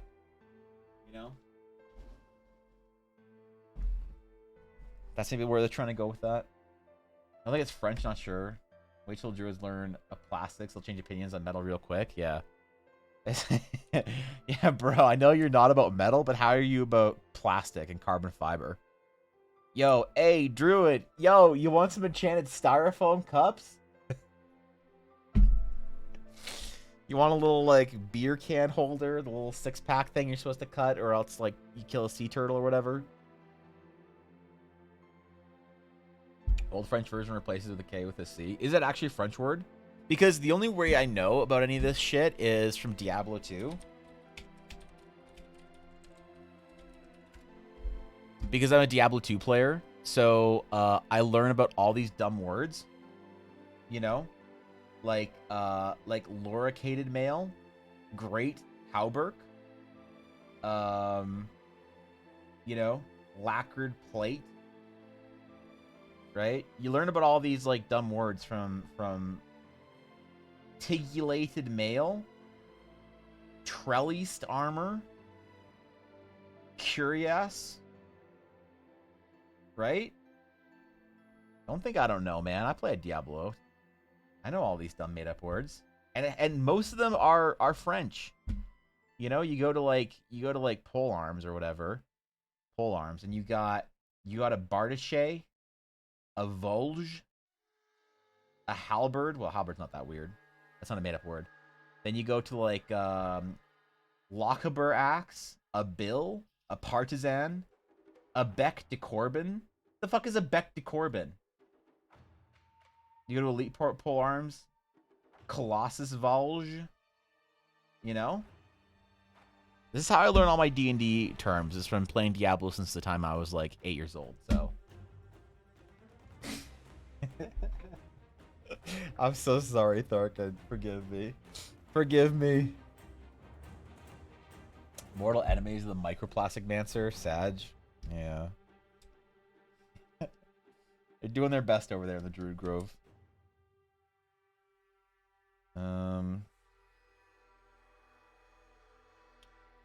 Where's my pattern brush? There's my pattern brush.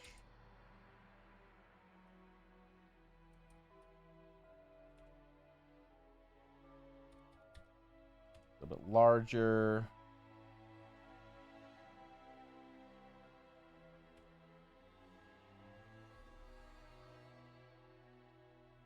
It's gonna be hard to paint, but whatever. Not worried about it.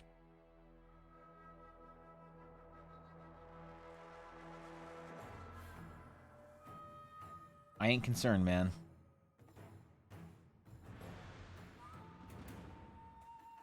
The detail is my signature. And people expect it. Which is a good thing to be known for, honestly. I don't mind it.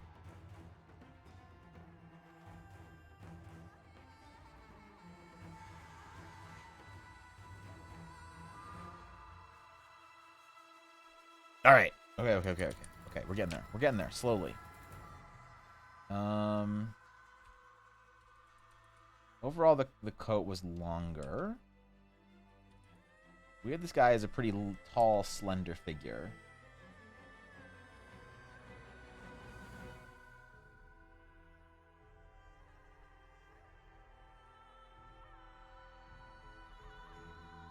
And then Victus is also an individual of culture, and thus he was approving of multiple belts that hold things that really you can put on one belt. So, he's a great musician. Which one? You know, some of these I thought I knew a lot about armor. You gotta play more Diablo 2, man. It helps. What's your strat for drawing hands? For drawing hands, it depends. Usually, if I'm approaching hands, what I try and do is I render a couple shapes. I render one general palm shape, okay, which sort of looks like this, put into 3 dimensions.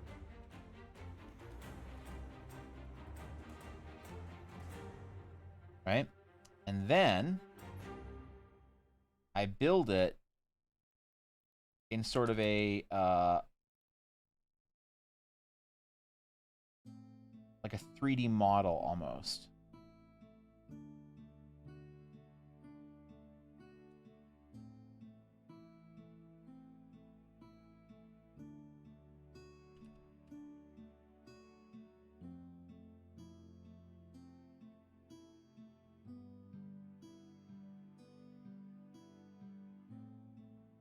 And then depending on if I'm drawing them in like armor or whatever, it changes how I'll like go about rendering it. Because I use those guides for armor to create more geometric shapes around it.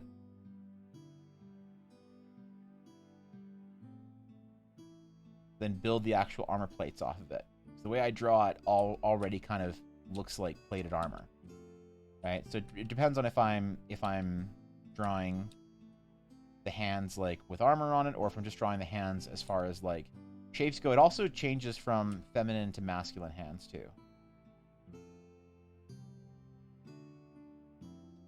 Right? Feminine hands are usually a lot more delicate, and I treat them more like a manga artist would. Right? Like for hers, you know, joining your shapes and creating overall silhouettes of the hand, where you're like willing to sort of like lose some of your finger detail. That's important. But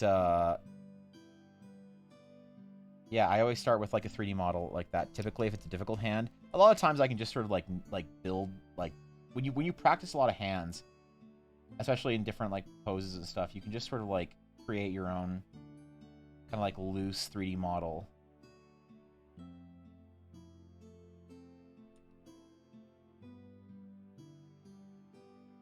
You know, as you go, and then like, you know, figure out like whatever measurement lines you use. If you like try and measure out the knuckles or the joints or whatever, and then you can kind of like erase and sculpt. It depends on if you want to sculpt it or sketch it out, really. Sculpting versus sketching is like kind of the go-to, or if you want to like change your perspective.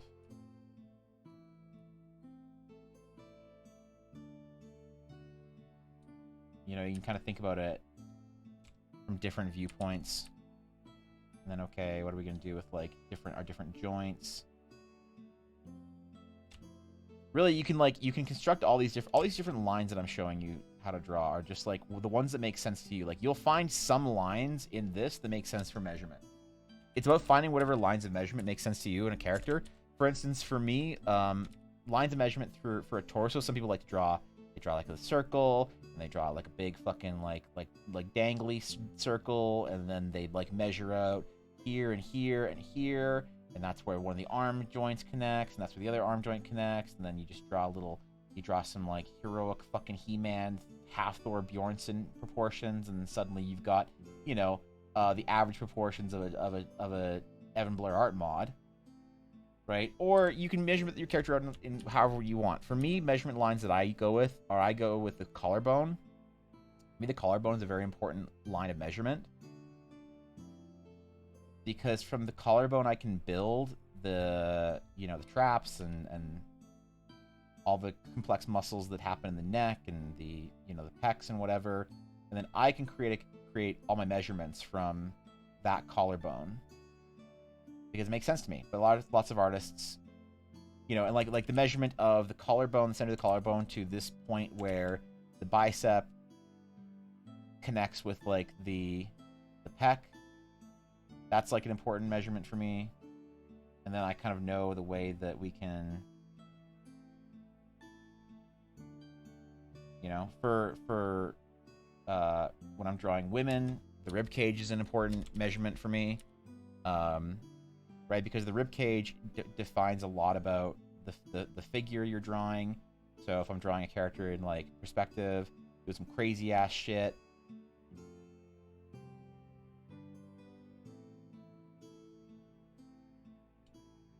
She's got like a fucking sword or some shit, man.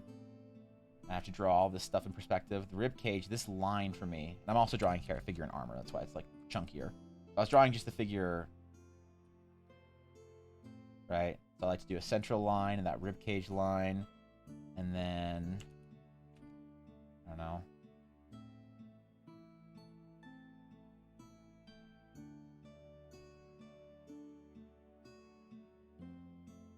Right? It all depends on how you want to sort of like measure your characters out.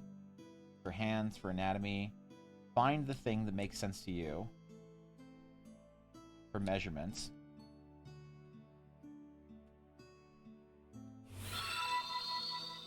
Big old fucking pauldrons, and oh shit, did we just draw Johanna the Crusader from Diablo?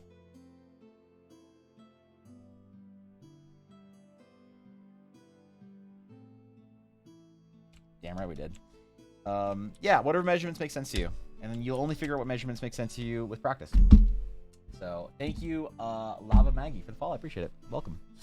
Welcome. Wait, why am I getting added so much? The fuck?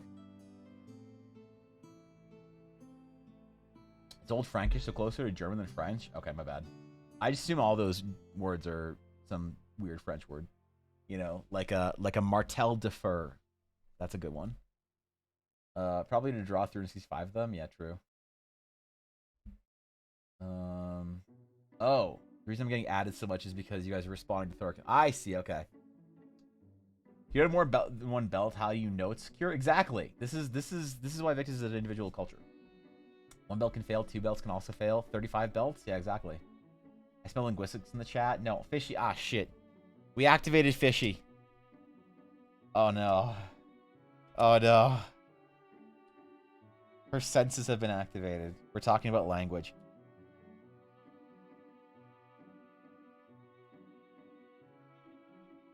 That's okay. We need her expertise here.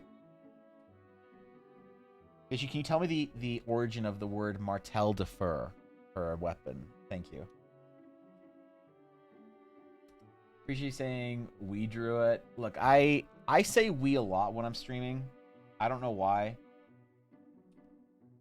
It's like a community effort to finish a project, I guess. I don't know why I do it. Some people get annoyed by it. Other people think it's endearing. I don't really have an opinion on it. But I do recognize that I do that, so I apologize.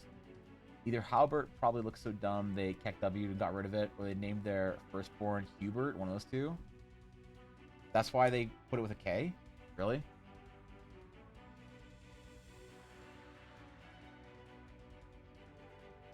I can't have to look into it first. Don't worry about it.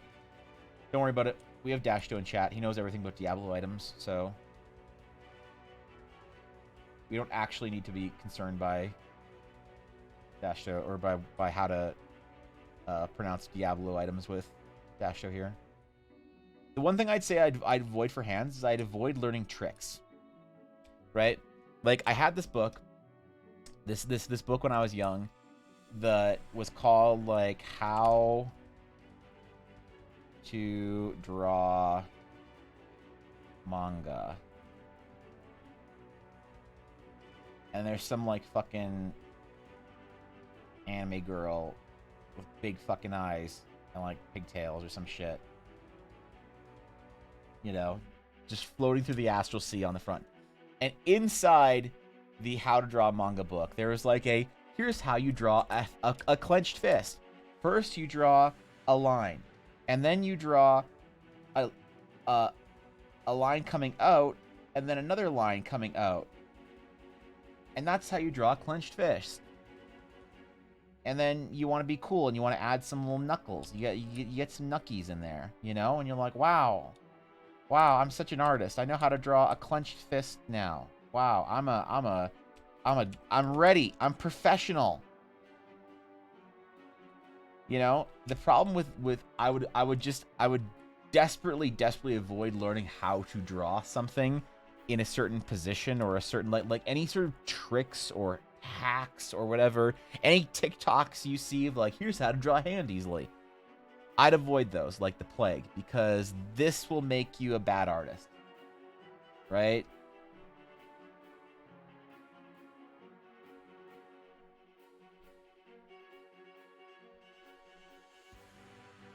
All right. And bad artist, we want to keep this math equation going. Bad artist, or shortened to BA, bad artist equals low numbers. All right. And what we know is from the law of Ludwig, the law of Ludwig social media exchange, the LLSME, bigger number equals better person. Okay? And so, ergo, small number equals bad person. Okay? So hacks, you could say, then hacks, therefore, what's the math symbol for therefore? Math symbol for therefore. It is 3 dots indeed. Okay, so therefore, all right. Art hacks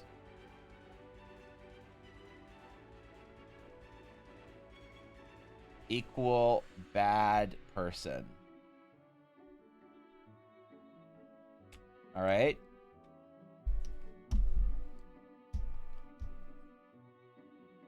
There you go. There you go, man. That's why you can't learn hacks on how to draw things on the internet, okay? Yeah, you don't want to be a bad person, do you?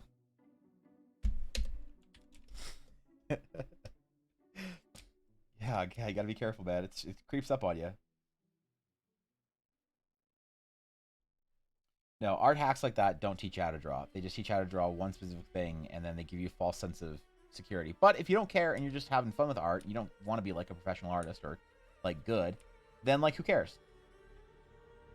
And like when I say that, it sounds slightly condescending, but it really doesn't. It isn't supposed to. You don't have to be a good artist, and you shouldn't feel like you have to be a good artist either. You can be whatever kind of artist you want, and if you're like content just like investing a little bit, like I am okay being a bad League of Legends player. I don't want to invest the time into being a good League of Legends player. And so if you just want to learn some quick art hacks and whatever and have some fun, don't let anyone tell you there's, you know, anything wrong with that. I remember this equation from my math degree. That's rough, dude. Yeah, you must have missed the Ludwig social media exchange. Bachelor of Arts does equals low number. That's true. Thankfully, I don't have a BFA. Okay. EBA does not equal BFA, right? EBA equals BDes. Yeah, man, I got a Bachelor of Design. That's an important distinction. A very important distinction that I'll remind my parents of somewhat often. I like drawing bones underneath the hand. It helps me figure out, then learn about the muscles near the pinky and the thumb. Yeah, you as long as you're studying the fundamentals, one of them will click with you. That's the important thing to remember. I'll be the very best like no one ever was. Yeah, true. I do too, Thorkin, but I got all these friends telling me not to call myself trash. Imagine not letting me call myself trash.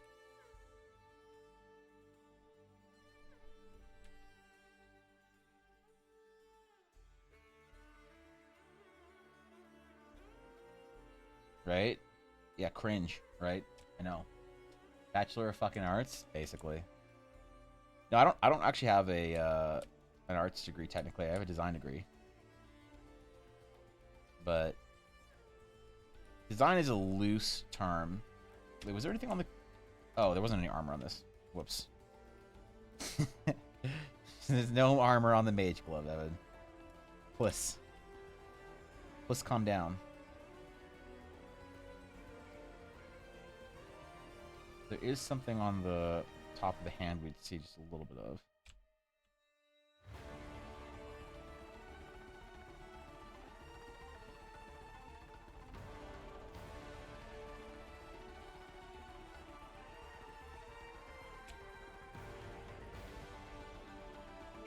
Good enough.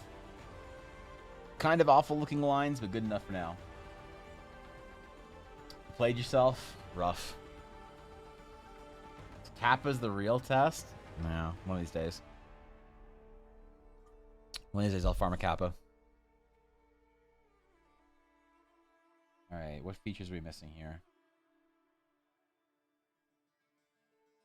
And the nice thing is, since I didn't define too many of the details in specific, sort of, in a specific way to handle them, on this piece, I don't have to on this piece, I don't have to worry about translating them exactly. It's like, this squiggly line implies there's some sort of like filigree detail on the inside of the collar.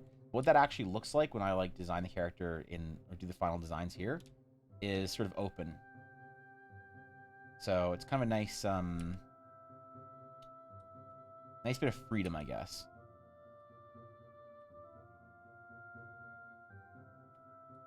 Because we're only needing to draw this character in one piece. If we had to draw these characters in multiple pieces, we would need to define the features in the actual standing character design specifically, and then draw those features exactly, which is a lot more work. But the scope of the project is thankfully smaller than that, so I don't have to worry. Technically, I'm getting a anthropology degree. It's still considered Bachelor of Arts, not Science. Who's ever worried about an anthropology degree being counted as a science?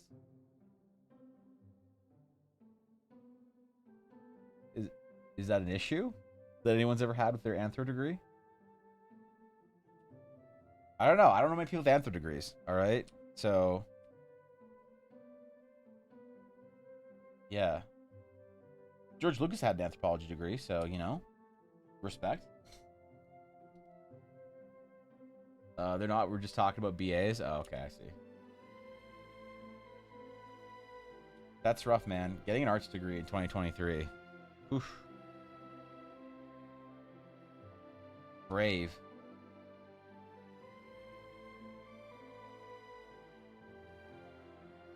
I'll just say brave.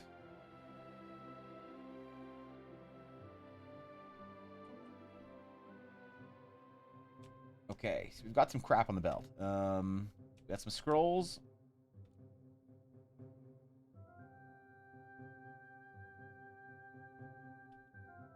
We got some clips.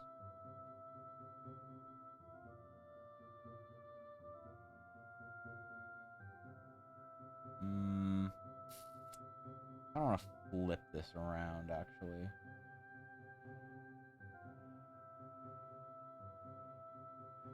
Yeah.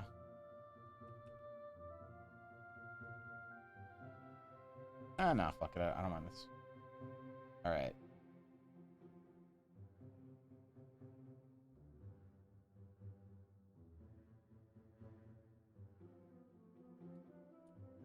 Copying your own design from months ago is a weird vibe, but I kind of dig it.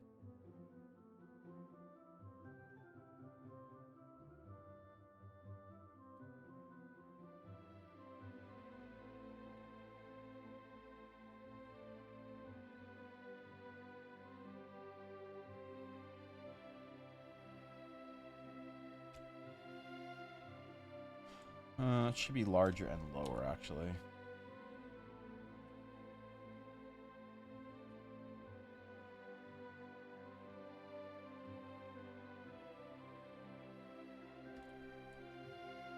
This stuff is all just like measuring, so it doesn't need to actually be like too correct. It needs to not be wrong, but it doesn't need to be correct. That makes sense. I don't know if I have the Pokemon theme right anymore. This is what it feels like to be getting old. Yeah.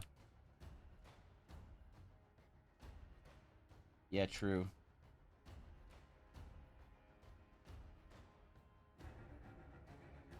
Getting old is not unlocking your shiny charm in the most recent Pokemon game.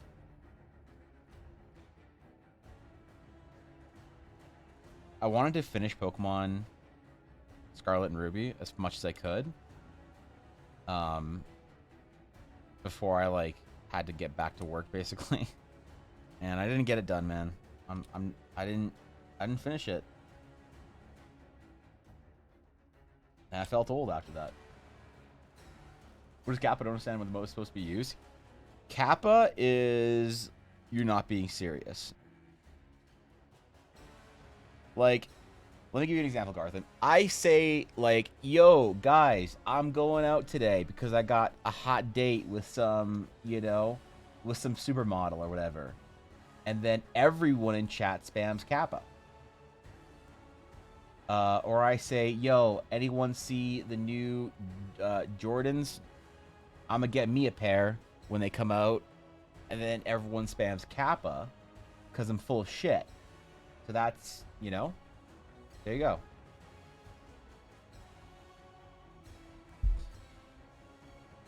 What does Green Dragon Check do? Oh, this is up the command. Yeah, Green Dragon Check is an important piece of history for this Twitch stream.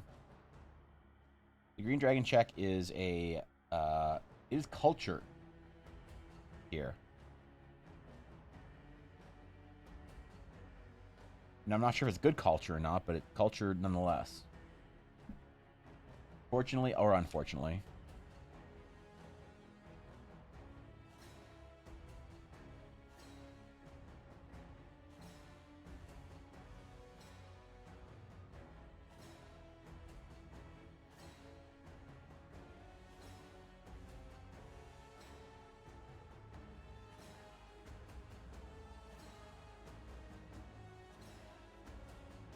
Got little potions.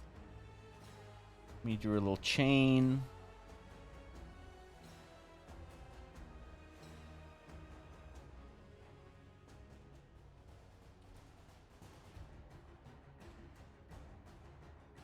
Kind of give him pocket watch vibes. Maybe a little gentlemanly.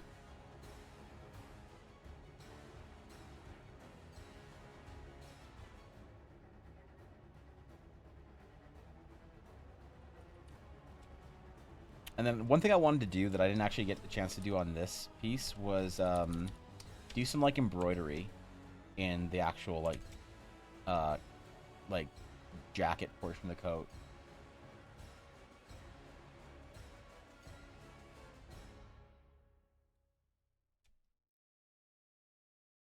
I was gonna ask for just if he could be, if there's like a spell or something, or like runes or some shit he could be conjuring. So I want to do something interesting with this hand. I want to be showing off the spell casting, like maybe change the angle, so that he's like beginning to conjure some kind of a spell, but like have some like magic rune in his hand glowing. know if that'd work. I actually don't know the character sheet, so... I'm bored with that? Alright. Alright, fuck it, we're doing it then. We're gonna do some cool glowing magic-y shit. Does Mia have any, like... I don't know. Any magic or whatever? I want to give her some sort of, like, attention-grabbing light. Like, a spell effect of some variety that has, like, light attached to it. Whether it was, like, the strings of her lute glowing, or maybe her eyes and her hair had like a blue hue to it as she was casting. I want to figure out something, which is not probably evident right now, to bring some attention to Mia as well. Because our boy here is going to have like sort of a spell conjuring. Now, even though it's on, you know, even you can have one character have more of the focal point, but if the focal point is placed away from the character, like if it's on his chest or whatever, he's grabbing an amulet and the amulet's glowing and it's like there's like, you know, Cheetos dust exploding out of it, that's fine. That's attention on the actual character. But if you have like, imagine there's this like glowy spell effect between the two of them, then it doesn't really bring too much attention to him. But I did want to have something small on her that kind of like felt like it was like magical or whatever, because these characters like are in the middle of something. They're action oriented in this composition. So not what's up. Wait, I missed shit. Hold on. Not, I missed a whole bunch. I was gonna say hi to you, but I didn't realize there was. Wait, okay, what was the first thing you said? Let me scroll up. Okay, so stoked, added by session 0 today, discussing house rules. A bit about the adventure and then creator characters. What did you go with? Did you go with the dad bod guard, or did you go with the dramatic elf, or did you go with both? Where not I'm invested in this. Where did you end up on it? Bardic magic? Right. God, making bards like look cool in action poses is so difficult. How do you bring attention to them with light? You know what? I'll figure it out. Whatever. Want all the above? That's fair. Fair. Light is light attached or dancing light. Yeah. I mean, I always could just like do some sort of like be like glowy spell effect around her. Like literally like she's sparkling. With some sort of like little blue magic glowy thingies. Right, you can do that. Like it doesn't have to be the magic spell effect or whatever. Does not, you know, with her does not have to be D&D focused. It does not have to be a specific D&D spell. So you're like, wait, there's no way bards can glow with blue. All of the bardic spell casting is based on hues of yellow and ochre. Like, I don't care. It's about making the characters look cool, and disconnecting them from D&D is a necessary step sometimes for making characters actually look cool. Because D&D is not the end-all be-all of cool, and sometimes they get it wrong and they miss the point, actually a lot of the time. So we gotta, as artists, figure out how to make it cooler than the spell effect is, right? Because it was not designed to make for cool art. It was designed to make for good gameplay. So that's where I lose some people for like commissions where I'm like, yeah, man, let's like make the character look really cool and like have all this like cool magic effect and whatnot. And they're like, oh, but my character wouldn't be using any spell effects that show any light at this level. They would not be casting their higher level spells in any sort of battle that's not against a boss, you know? It's like hard to balance sometimes with D&D players. I tend to like to work with people that are more about the fantasy art than like the specific D&D art. And then we like make it work for both ideally. But sometimes some concessions have to be made where it's like, yeah, let's make the strings of the lute glow. Do your strings glow in D&D? I don't know. Do you want your strings to glow? It would be cool. Yeah, you like it? Fuck it. Have your strings now glow. Wait, but I gotta check with my DM. No, you don't. Tell your DM they're a fucking nerd if they don't let your strings glow blue.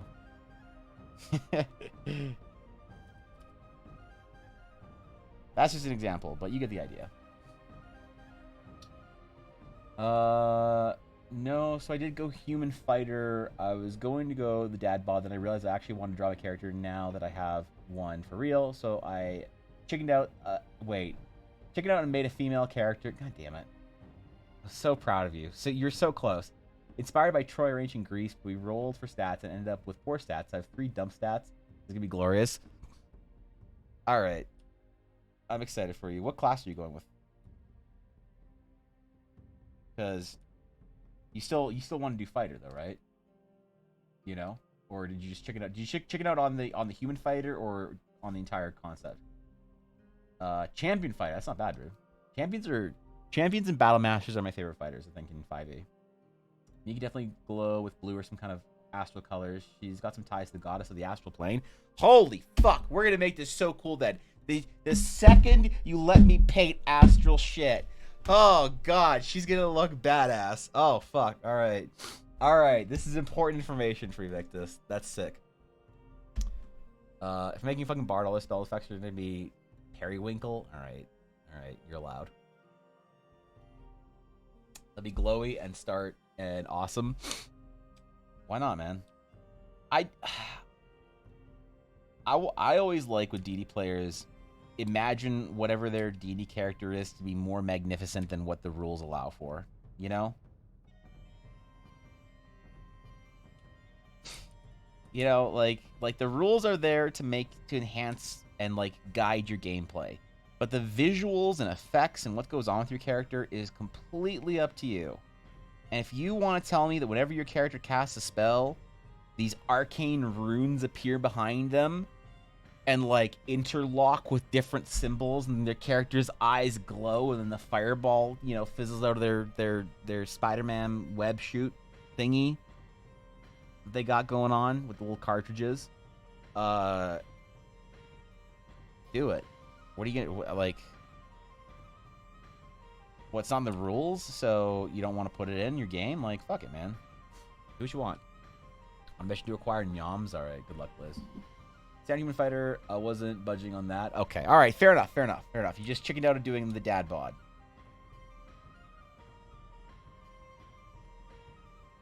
Listen, at least you tried. Alright? At least you tried, not. So, you still get points. Not sure if you wanted points, but you still get them. And you did character concepts for the 2 as well. You did little sketches. So, you know, you gave it a good shot.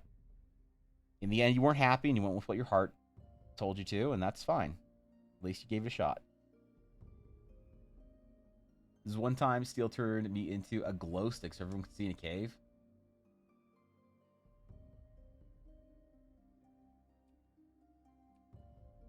I mean, were there no torches? Was there no scepter available? No warhammer? Cast light on? Would your cast spells or spectral butterflies appear? See, I like that shit.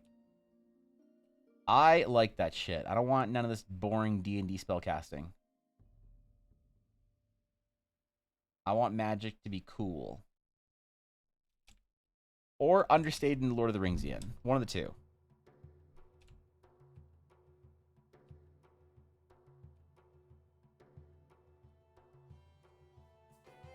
What's good, Ali? When anyone sleeps within a 30-foot radius of her, they have better dreams that often include butterflies. That would get real old, man. You're on adventure day 386, and you're like, Jesus, I want to have a dream about something other than butterflies, man. Come on, can you just like put a cap on your magic for one night?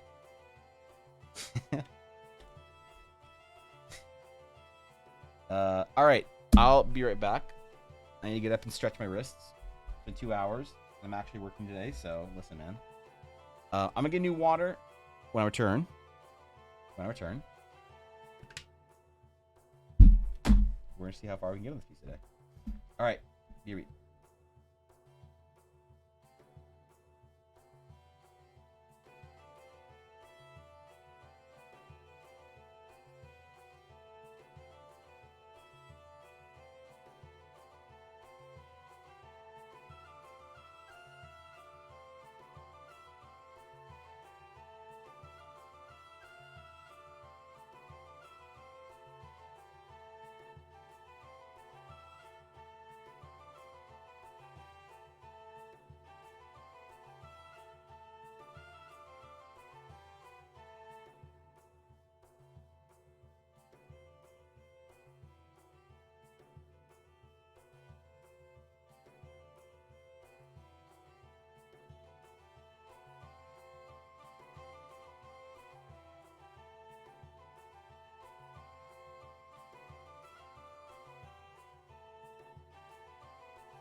Don't worry. I'm back. I'm good. I'm good. No torches, 2 sorcerers, and I was glowsing for a solid 2 hours. That sounds like the beginning of like a weird, like Harry Potter fanfic or something. I don't know. I kind of dig it. I dig it. Did you realize Spotify isn't on stream? Good. Fuck Spotify. What has it ever done for me? I'd have to restart it. Ah, whatever. Plug it. Try to wish you happy birthday. That's right. We dude, I was not streaming on Bizzo's birthday. We didn't get to make fun of her for being old. It was indeed her birthday. We all missed it.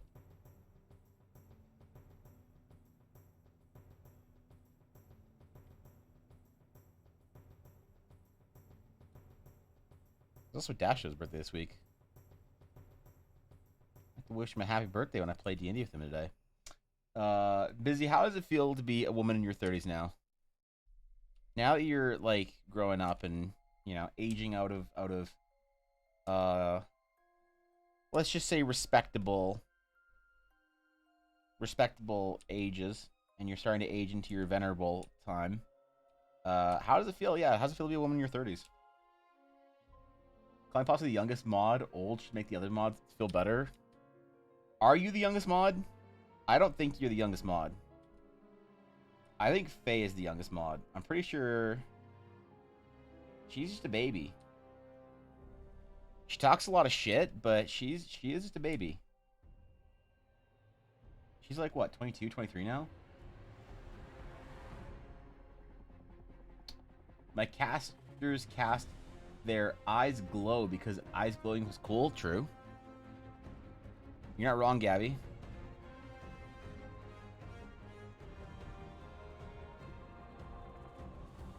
I subscribe to that principle, as I'm sure everyone knows. I remember being the youngest mod. You were the youngest mod for a while, Thorkin? Really? Oh, thanks for the Yordle clarification, by the way. We were talking about the short races and various fantasy, and I forgot about Yordles. But I wasn't sure why some looked like Chistana and others looked like Dobby. Or, no, wait. Chistana looked like Dobby. Others looked like the dude riding the chicken, you know?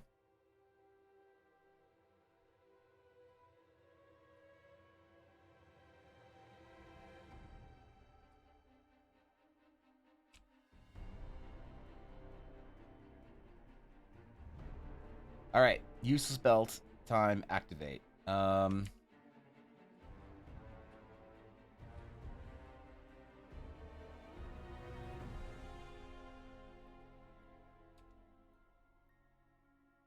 Two belts. Both go in the same direction. We got his book bag, because he's a nerd, hanging off one hip. And his potions and other bags and shit hanging off the lower one.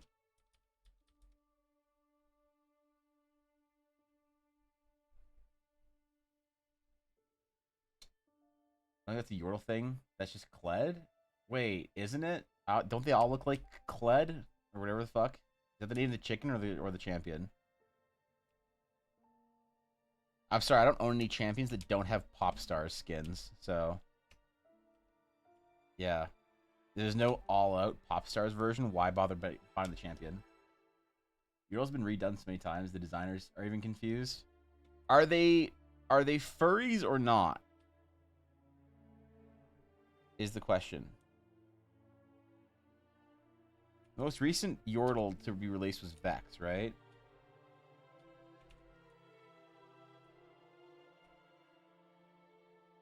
Or otherwise known as Eileen's spirit animal.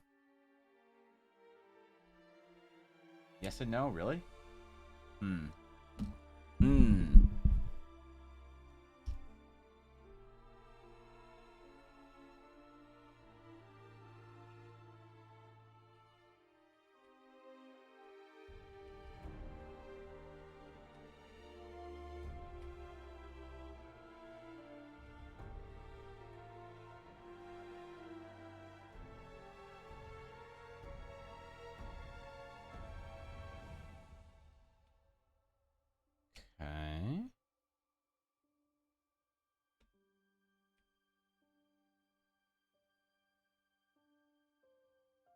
other one sort of wrapped in there because he's moving. And this one has his book bag on it. And the other one just has his extra pouches. Spell scrolls. Ooh, whoops. Components. What else? His cool pants. I forgot about that.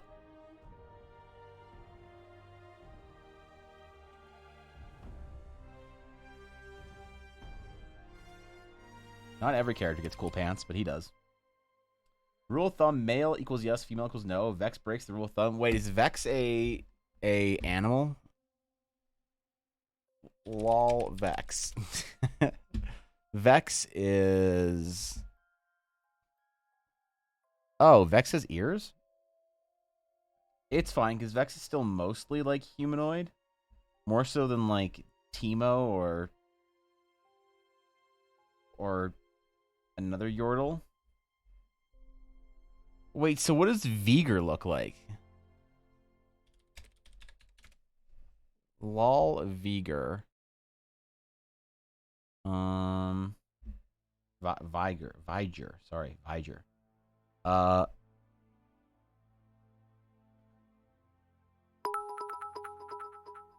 Yeah, I'm unsure about this. I leave stream for a few minutes to take a shower, come back, and we're on Yordles again. We never really left Yordles, let's face it. So thank you.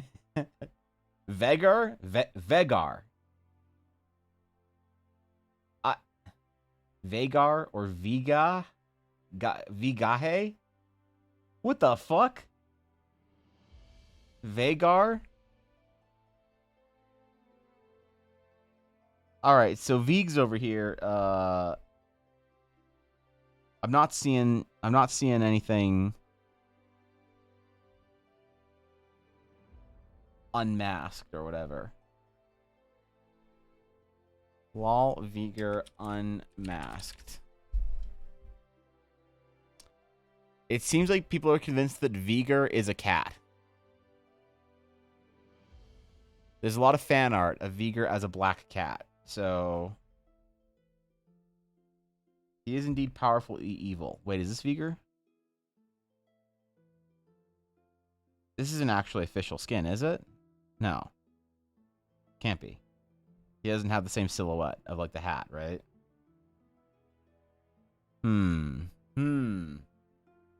Please stop protecting your boy? Wait, who's your boy? Immortal of Yordles, that's what you call it? You got it right with Vagar. Vigo? Oh, Vigo, sorry, yeah. Viego, my bad. God. This fucking game. Still make any short jokes.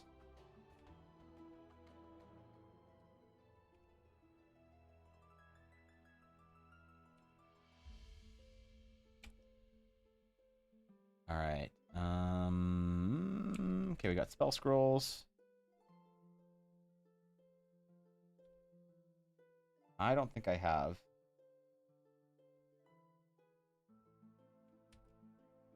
I don't think I have this brush anymore. I'll have to redesign it.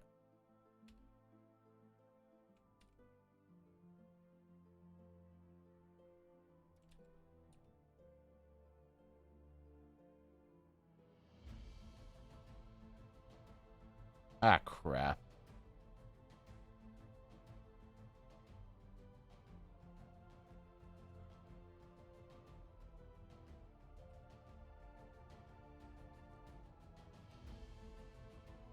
Sometimes Photoshop layers and opacity is a pain in the absolute ass. Sometimes it's not, but it usually is.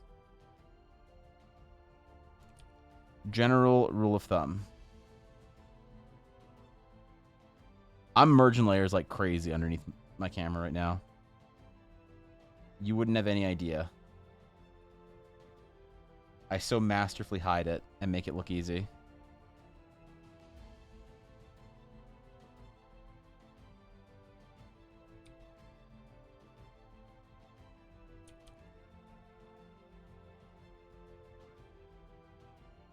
Okay, there we go. All right. Master has once again... See, I told you I'd be less scuffed at art. I told you I'd improve today. Thank you, Lord Gora. Wait, is it certified Pokemon you can make short jokes? Okay, good. There you go. Wait, so is Vigor actually evil? I don't ever know if this, like, he got corrupted or, like, I don't know, kidnapped or, like, bro-boned by Mord or some shit. Is he actually evil? Yeah, what's up, Jackie? What's going on? We are indeed today drawing basically the deity version of Zaya and Rakan, except Rakan's useful in this case. I'm drawing a couple of deity adventures, Jackie. This is indeed, Jackie, because I know you've forgotten the second last commission that's in front of the one that you just forcefully threw money at me for that I haven't forgot, which I needed to ask you if you still want what you wanted drawn or if you want something for our new game. Because basically, Jackie strong-armed her way into a commission slot just by throwing money at me. I told her it might be months or even like a year before I can get around to it. And she was like, whatever, nerd. If I wanted your opinion, I would have asked a trash can. So, yeah. Very excited for my DD. I came to say how excited I am. I'm excited too. I thought you forgot. I've not forgotten. You're on the list, dude. There's 2 names in front of you, and this is one of them. The other is Guapo, and then it's you. So, I don't know if you still want the Hot Springs and the Raptor race, or if you want something else. Basically, you have 2 sketch commissions that you paid for already. So that you microtransacted. I'm excited for DD as well. I actually have a voice this week, so you know, we could actually play. I'm in the queue. You're next up, Guapo. We're gonna finish these characters, and then we're drawing your boy. You should get tarot card designs instead. I can do that for you if you want. Whatever you need. You missed our entire discussion on Yordles. Yeah, we went deep on the Yordle lore. Vager's not evil. He believes he is, but he keeps making things good. Oh. What a nerd. Yeah. We're in Curse of Strahd prepping between cleaning. Gabby. That sounds like fun. Curse of Strahd in April? Really? I thought you could only play Curse of Strahd in, like, spooky months. Who plays an out-of-season Curse of Strahd game? Damn, that's a commitment right there. I'm impressed, Gabby.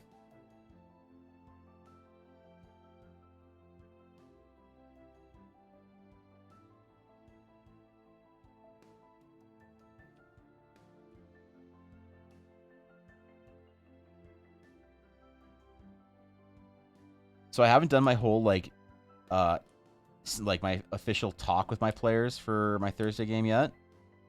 So I haven't told them their characters might die. And this game's actually going to be, like, hard mode. So, I don't know. I'm excited to see what they do. But they also got introduced last week, because we were supposed to play and you know, start our first game, or first session, but we didn't really get to it because I couldn't talk because I had to leave stream early last Thursday because my tooth fucking broke. So I don't know if they've been talking, if they've been, like, planning things, but I get to know tonight, I guess.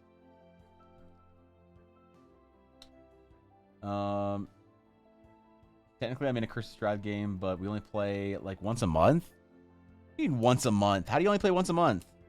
How do you remember anything that happens in your D&D game?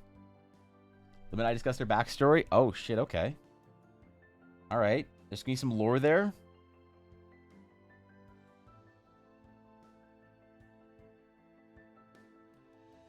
I'm down.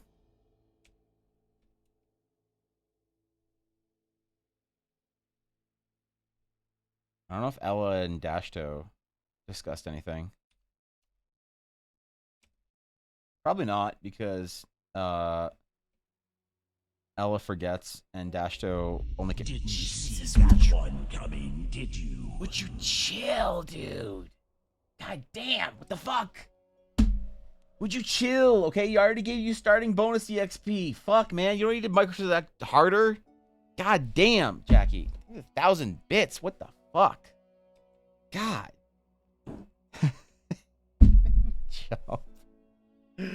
Thank you, Jackie. Thank you for the 1,000 bits. All right. I appreciate that. You don't have to do that shit, all right? I'm just happy that you stopped by. All right? When you're as busy as you are, I know how hard it is to stop in. So, listen, I just appreciate it. You're not going to be throwing bits everywhere. But it does improve your chances of success, I won't lie. You now have a higher chance of not getting the party killed, at least you. So, I don't know. Maybe that's a good thing. Thank you, Jackie.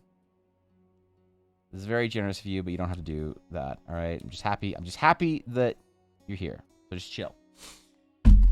I was talking to my wife about wanting to play DBD. Wait, D&D? Oh, D&D. I don't know if you're talking about Dead by Daylight or D&D. D&D, again, since it's been a while, she suggested doing it around once every 3 months. Once every 3 months? You're going to play D&D once every 3 months, bro? You're not going to remember what the fuck happened. You're going to be like, oh, shit, what do we have for breakfast, man? And you're going to be sitting there, like, discussing shit like it's some kind of a ent moot or whatever. God damn, Dogness. That 3 months is unreasonable. That is unreasonable. The longest you could play between D&D games, let's say, is 1 month. Once at that point, yeah. Maybe if it's one-shots or whatever.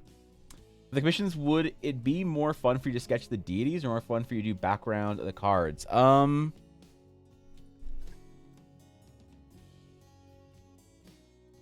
I could do a background for you, Jackie, and then what I could do, if you wanted to like take the 2 sketch commissions, because they're larger sketches, if you wanted to instead get me to sketch all 6 deities, I could do both for you. I could do a background for the cards, and I could do the deity sketches, and then whenever I have new art for it, I could like pop it in that template, and then you could pop whatever art in you want for the template, right? And then that could be cool, actually. So yes, there'd be one like template for it, and then you could pop art for anything that you want in there, and then as I finish stuff and make art for various things, then I can pop the art in there. So we could do both. I mean, you know, I'm fine with that. That sounds like a fun stream project as well. You know, I'm good. I'm down with that. That could be sick. Thought I forgot about her sketch commission slot. I mean, if it was Dashto, maybe, but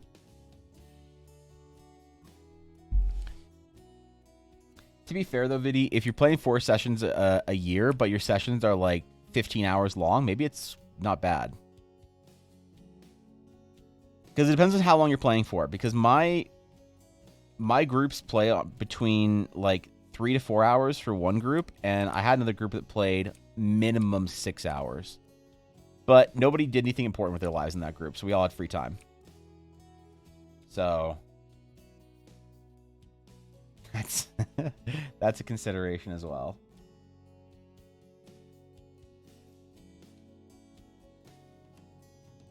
All right, we got a whole bunch of nonsense over here, not actually describing anything.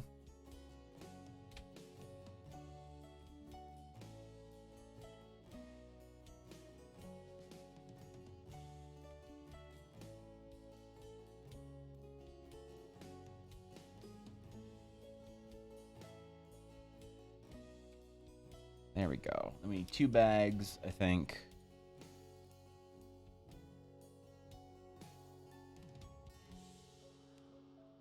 Spell component pouches, maybe. I don't know. What do wizards keep in their pouches? Or do I want to know? Finish up my 5th subclass of the year. Damn, dude. That's a lot of work. I'm impressed. I'm barely designing 1 class right now. I'm getting paid to do that shit. Fuck. I gotta get on it.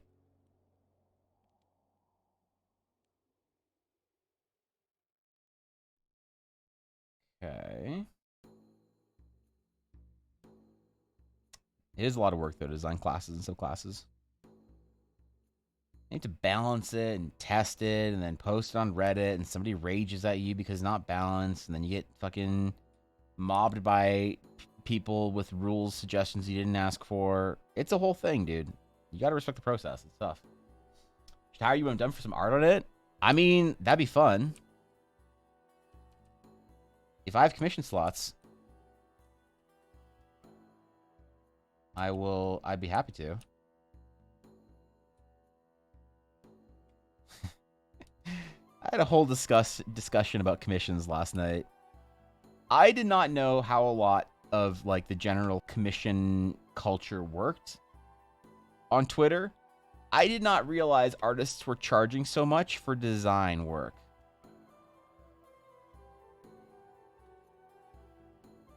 I had no idea. Apparently, so says Fishy and Faye and Eiley and a bunch of people that like know this like culture more than I do. I should not be advertising commissions in the way I have been. They say I'm in a different class of artist altogether, a rare breed that does design work. So I don't know. We had a whole like multiple hour-long discussion about commissions last night and the structure of it and whatnot. It was a good conversation. I got bullied a little bit, but that's fine. I don't mind getting bullied for content.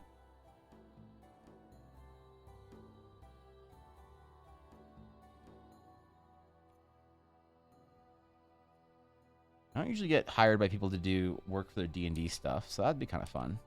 It's usually like individual players as opposed to people who write rules and shit. So that'd be fun. Really pricey? Yeah, I mean, I always thought that my rates were high, but then I was told about what designers of my level are charging, and I thought, oh, damn. So I'll probably do fewer commissions a month, but or have fewer slots open when I do reopen them formally. But hopefully there'll be better projects, you know?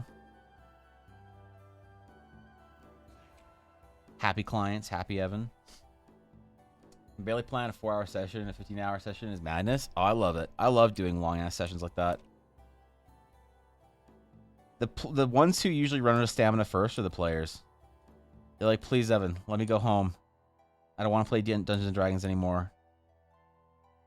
I have a dog that I need to feed. I have a spouse. I have work. Please let me just leave. That's when you call him a casual. And then, you know.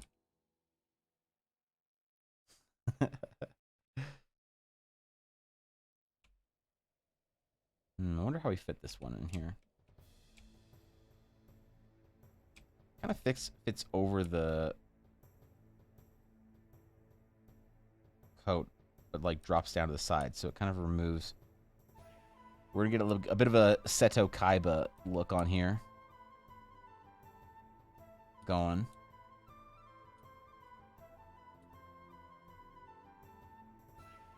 That's okay. More than 3 hours is tough, I think, for focus. Yeah, it can be. I suppose it really depends on also what you're doing, too.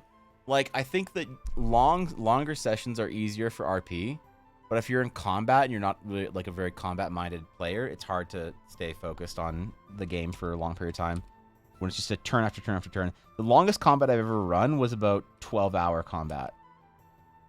That was the longest boss fight encounter, whatever, like single initiative role encounter I ever run was about 12 hours. All at once. But that was in high school when we had, you know, not much to do. So we didn't mind doing 12-hour D&D combat sessions.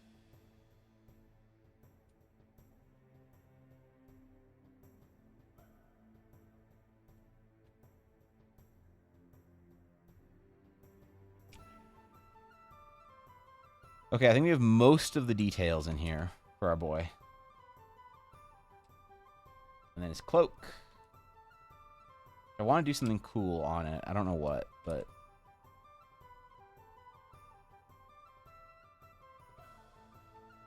Like an extra sort of like piece coming off of it. Some magic runes or some shit, you know? And also, yeah, I have to get the sword from Invictus. Fuck, I don't remember which sword design I was going to use.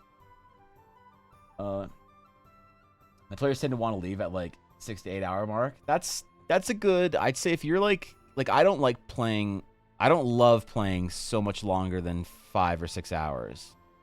That's when I'm like, I start getting a little bit, like, we have to be doing something important for me to want to play past 5 or 6 hours.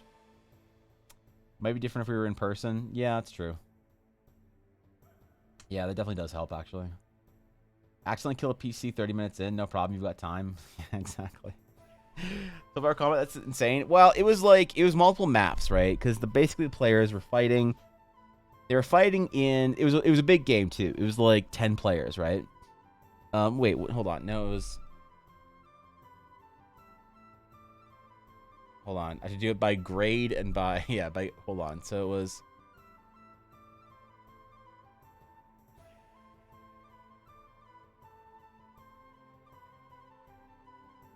seven people? I think it was 7 people. Yeah, so it wasn't 10. So it was only 7 people. And they were in a room and they had to fight these, like, I don't know, hordes of mobs. They were basically like surrounded by, they were on like a tomb or whatever, right? There's all these pillars around it and all these like caved in walls that kind of like formed a bit of a room for them. So they're only like a couple ways in or whatever. And so they had to like fight waves of dudes coming at them. And they could like plan and like set up traps or whatever ahead of time.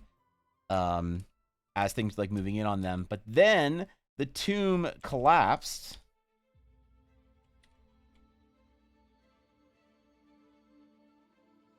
The tomb collapsed. And they fell through. And they had to do a combat. Because something fell into, from the roof, fell into the tomb. So the players were all in free fall, like Gandalf and the Balrog, fighting something that was this big, like, monster boy. You know, grabbing onto pieces of the wall and throwing at the players or whatever. They had to fight the thing in free fall, and then they fell into a like, they basically fell into a cloud. It's hard to describe, but they basically fell into a magic cloud, and you know, then we're like very slowly falling through it and moving very slowly through the magic cloud.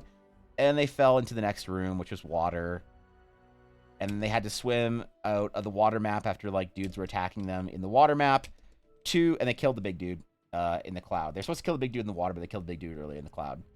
So the big dude falls into there after the players do.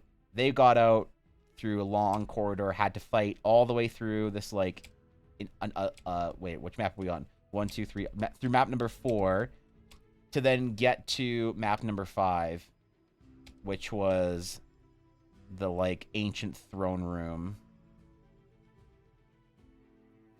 or whatever, and they had to like hold off hordes of enemies coming from attacking the throne, and they had to like, you know, fortify themselves on said throne before the actual big thing came. And Balrog style, they had to fight it in the throne room, and then yeah, so it was about 12 hours, but it was fun. It was exhausting, but it was fun. Got a meeting, see you tonight. All right, Jackie, be good. Have fun in your meeting, as fun as meetings can be, and I'll see you later. Off to bed. Catch y'all next stream. All right, busy. Good night.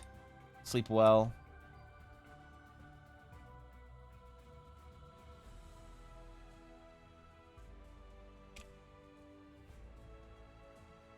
Okay.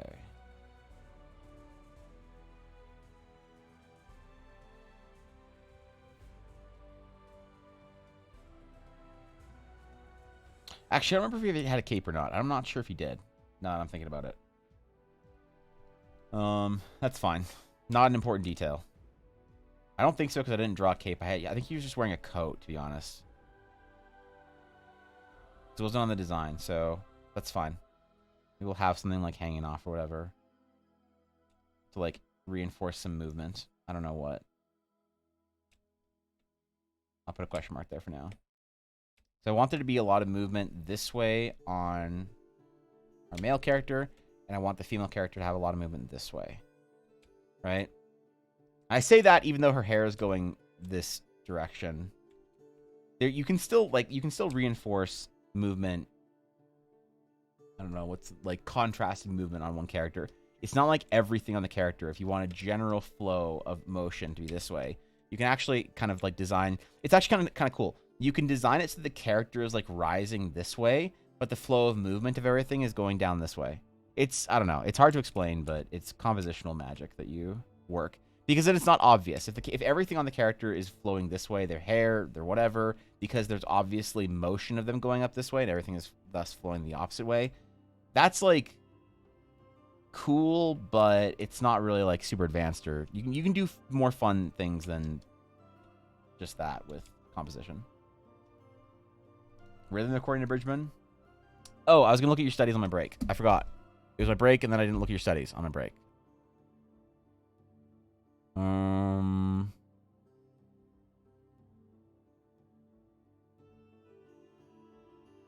Oh wait, never mind. This was in DM stuff. Okay, yeah, I'll look at it after stream. I'll mark that on red. Okay, I thought right. Okay. I remember. Yeah. Let me know if you ask anything. Nah, we're good, Victus. I'm just figuring shit out. All right, now for Mia.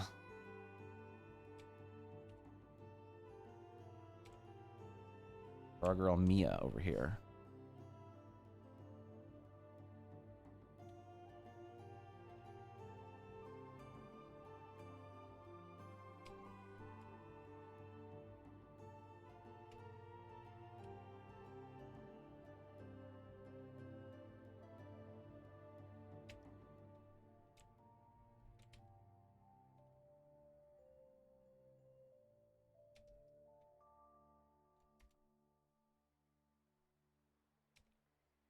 Okay, so again, we're only going to need about the waist on her.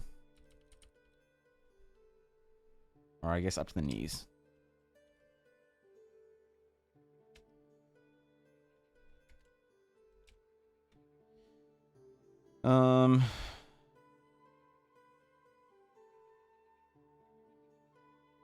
Layer control is important. I'm on layer 184. I don't have 184 layers, but I've created 184 layers. I probably have 12 layers right now of different things.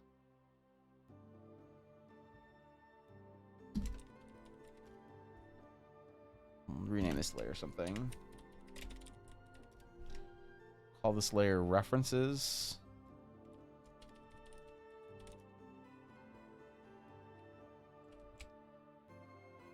Okay.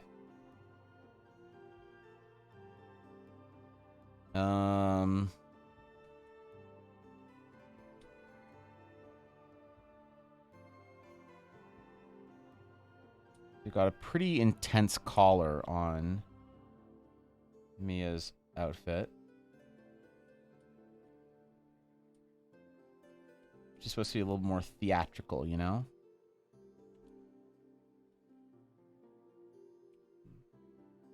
The classic D&D bard is very attention-seeky, very theatrical.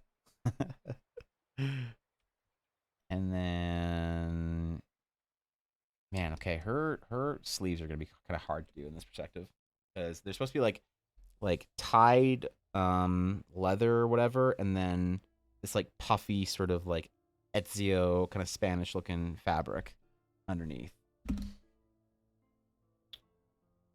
Love these design sheets. Thanks, man.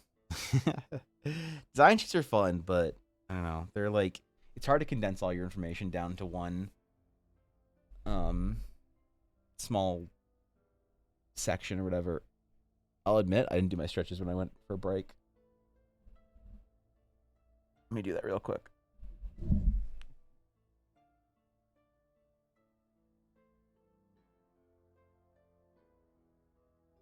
I think I've been playing too much Diablo 2. Because my like left hand or my left forearm and my left hand had been hurting. Which is either an issue of too much drawing or too much video game. So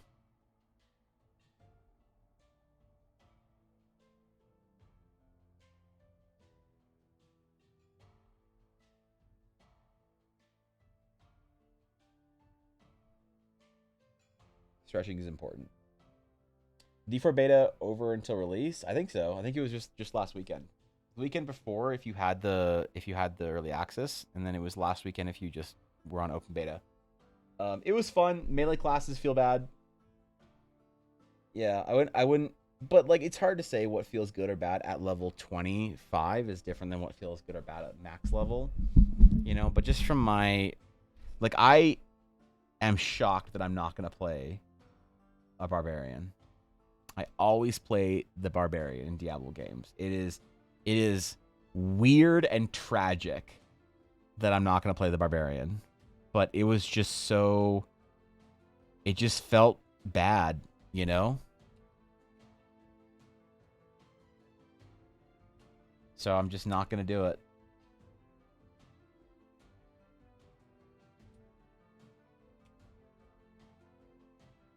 Wait, they were both elves, right? Or half elves? I gave him big ass pointy ears.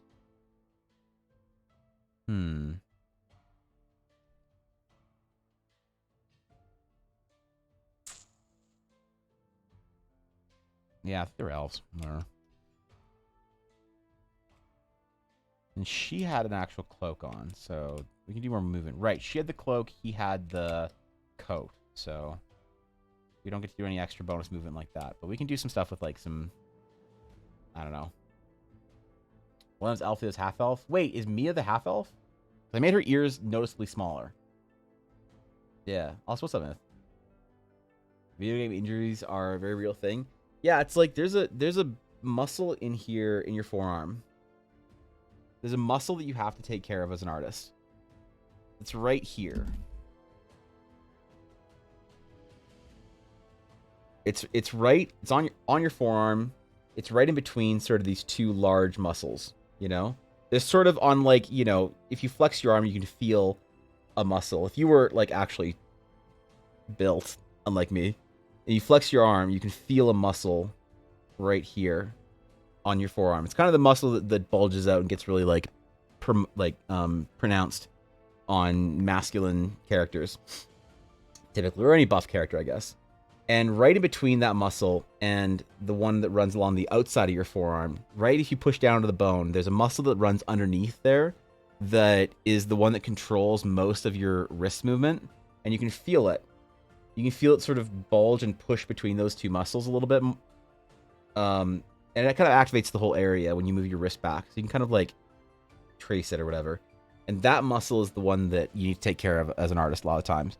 Because if your hand is pulled back too far, then what happens is this muscle loses its ability to muscle properly.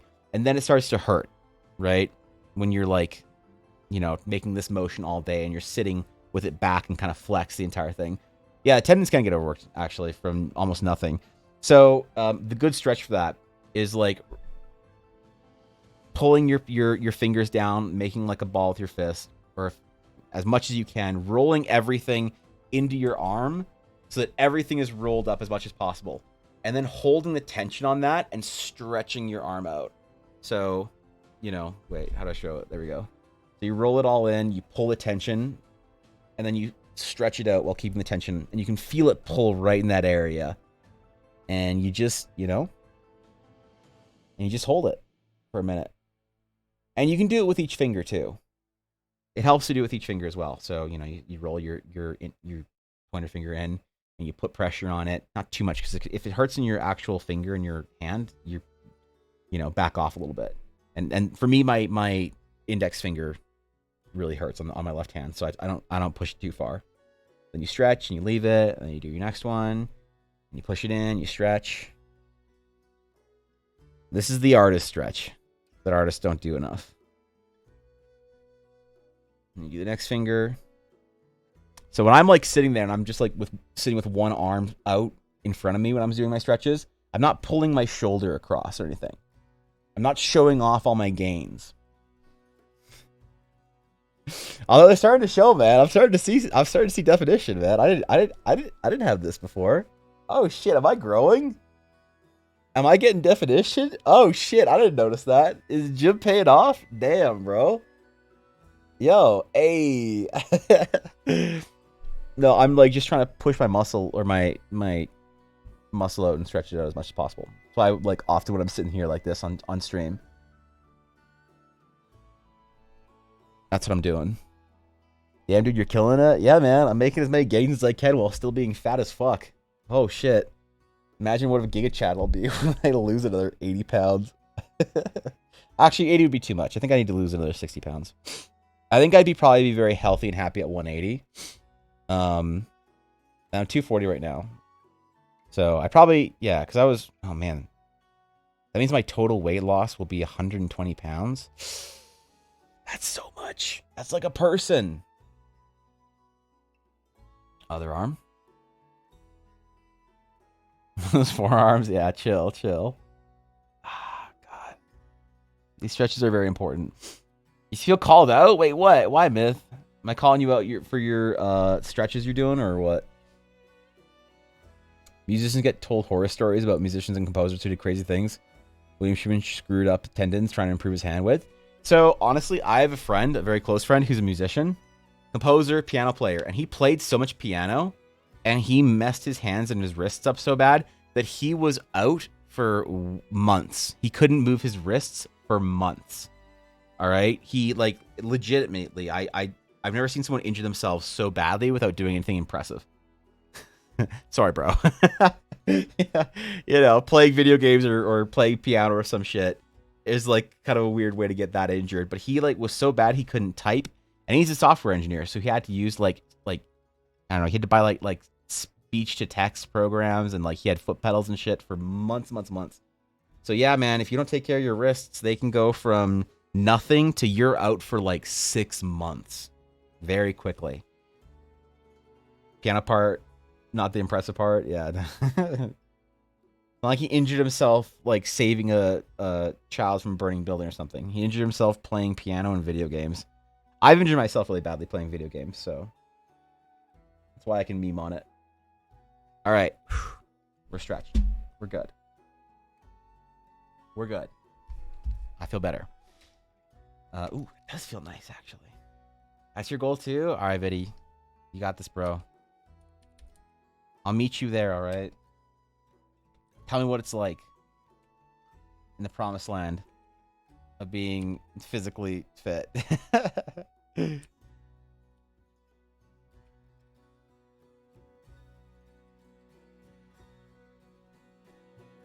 Okay. So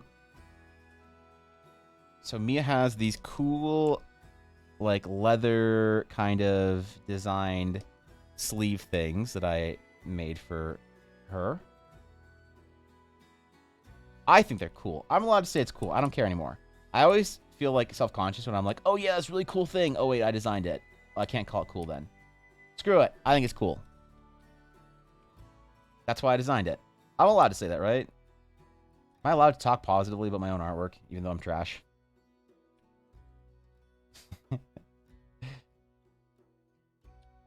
Maybe I should do it anyway. And then yeah, the like kind of Spanish inspired sleeves that sort of add a little bit of uniqueness to her silhouette. Where's my lace brush? I made a brush so I don't have to draw this shit out. Lace. There we go. Ah, victory.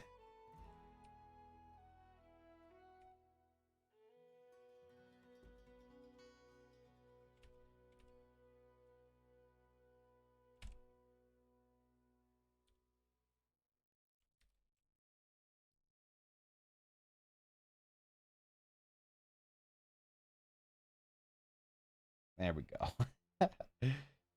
We still cheaty pants this phase. Since we're not painting yet, we can still cheaty pants. And it is absolutely fine. It's encouraged, in fact, cheaty pants.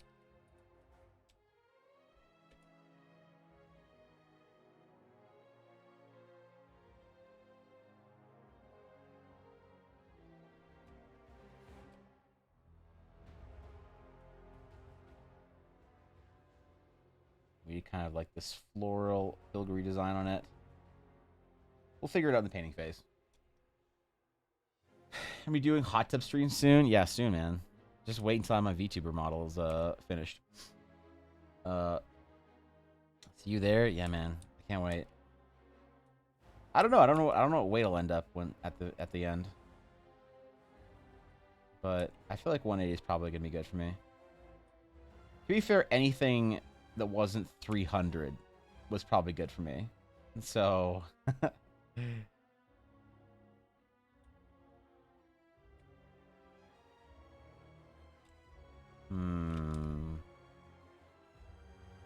Let's...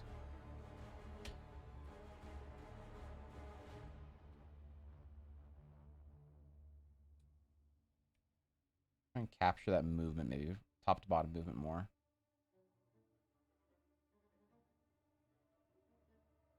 There we go. All right, and the sleeves, puffy sleeves. Gonna come down a little longer cuffs on the wrist.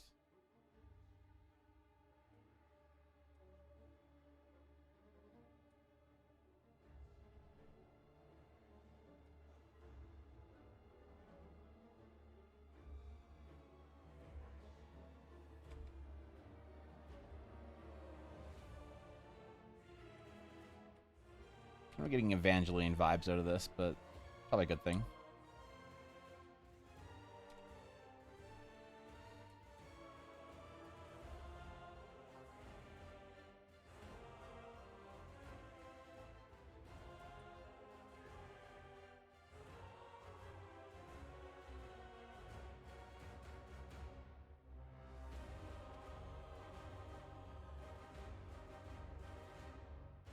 We'll see more of it on this side, I guess. More of the intended shape, I suppose.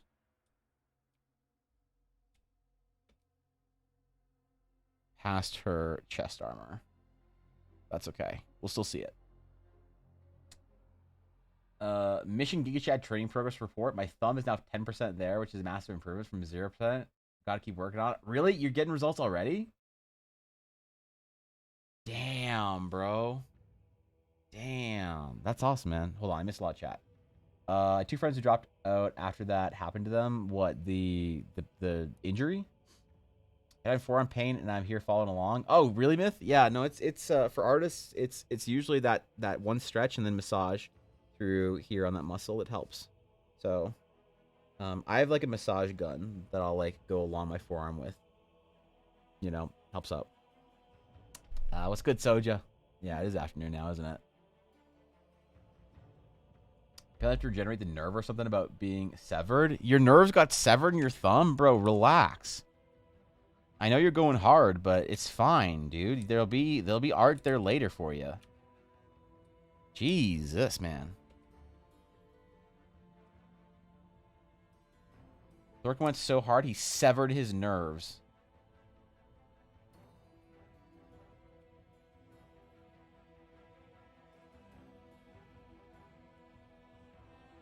So how much mobility will this ideally give you in your hands, Thorkin? Or I guess in your body in general? I mean, like, anything's better, right? But I didn't realize that this would be, like, so much more, like, ability to, like, hold shit for you or anything, you know? That's fucking sick.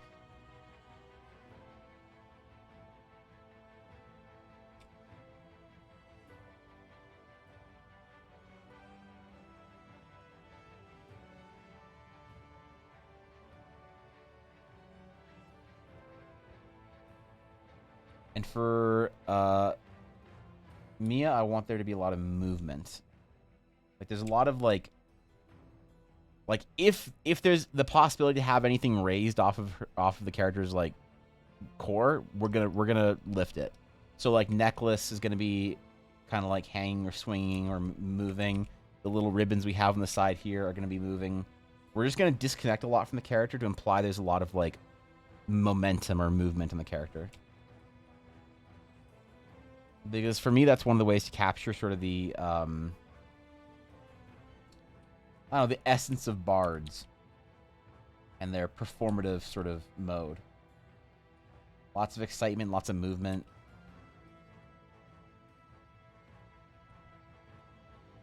I treat them like a martial class casting. Urban casting, so. It's a bit of a strange uniqueness, but, you know, whatever. Hopefully we're all here for it.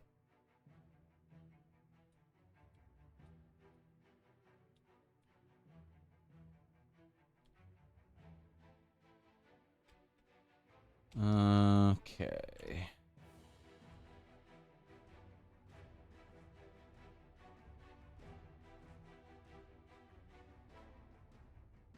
We're going to use the cloak to sort of reinforce the curve of the character's body. And again, that, like, sweeping motion down to the right. And it's so weird that we're putting so much, like, momentum down this way, but it's going to require so many things going almost opposite. Right? It's kind of like the momentum on our character over here is kind of up in this way, but also, I don't know. Composition's hard, man. I don't know how to talk about it. I'm not good. I'm not good at this shit. I just draw it. I'm not an educator. I can't make no YouTube videos. There ain't no Evan Greco art tutorials. Or you know, you'd be going to one of those benches or beaches where people go to work out in the sun. Dude, next time I go to Maui, I'm going to be a Giga Chad. I'm going to be working out on the beach. I'm going to be like bumping into people. You know? I'll be like the aggressive, roided out guy that, you know, that, like, don't take that away from me. Good chance that if lifting is your main exercise, you'll keep dropping body fat, but find it difficult to lose more weight.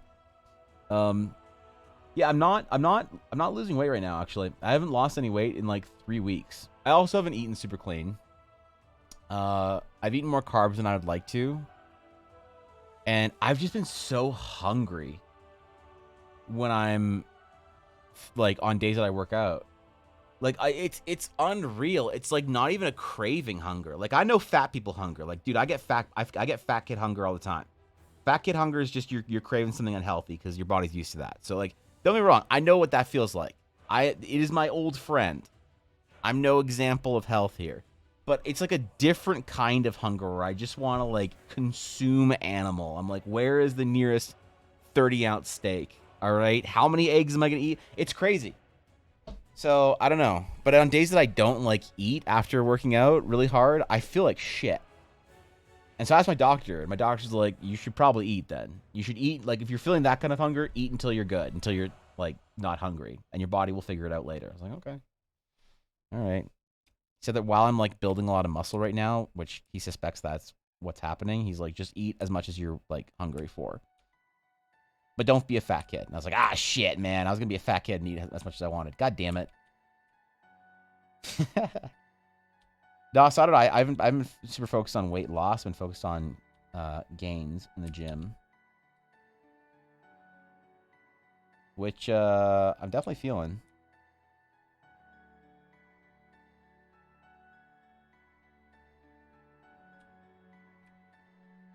Okay, we have some weird abnormalities going to happen with her chest here.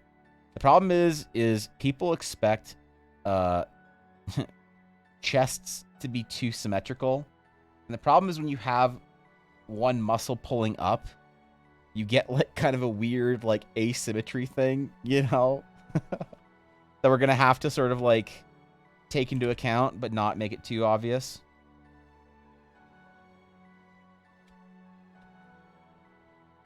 But I got to think about that when I'm drawing her like leather, I don't know, vest, jerkin, doublet, doublet. I don't know how to pronounce these words. I'm not a D&D player. And the dude from SpongeBob? What, Handsome Squidward? Or you mean the fish? Yeah. It was severed in the past and never recovered. Starting to now, it's very hard to tell what the end game is. My patient number is under 300, so yeah, for one dude was able to get one of his... So far, one dude was able to get one of his arms up, but I don't know what his condition was like. Yeah, because I guess it's like... It depends on what, like, how, yeah, severe, advanced, I don't know what the word is to use. Serious, state your condition is. Yeah. Probably different person to person. That's interesting, man. That's really interesting.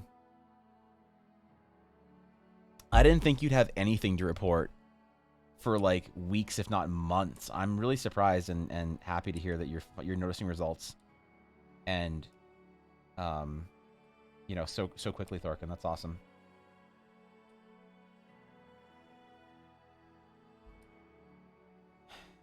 I'm glad Canadian healthcare is doing something for you. Thank God.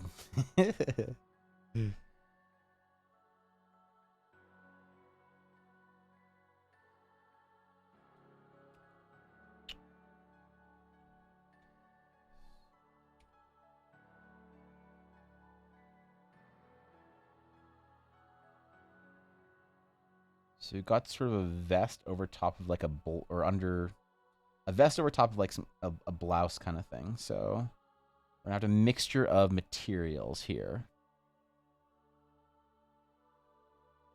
It's gonna be fun to paint.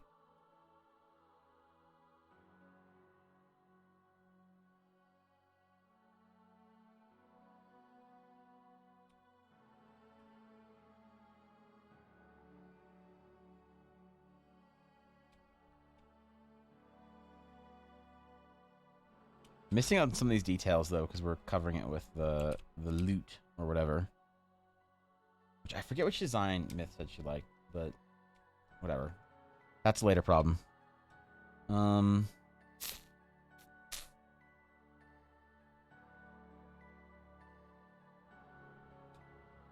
really like this sort of sash thing that I designed on this. It's gonna be fun to draw all those details.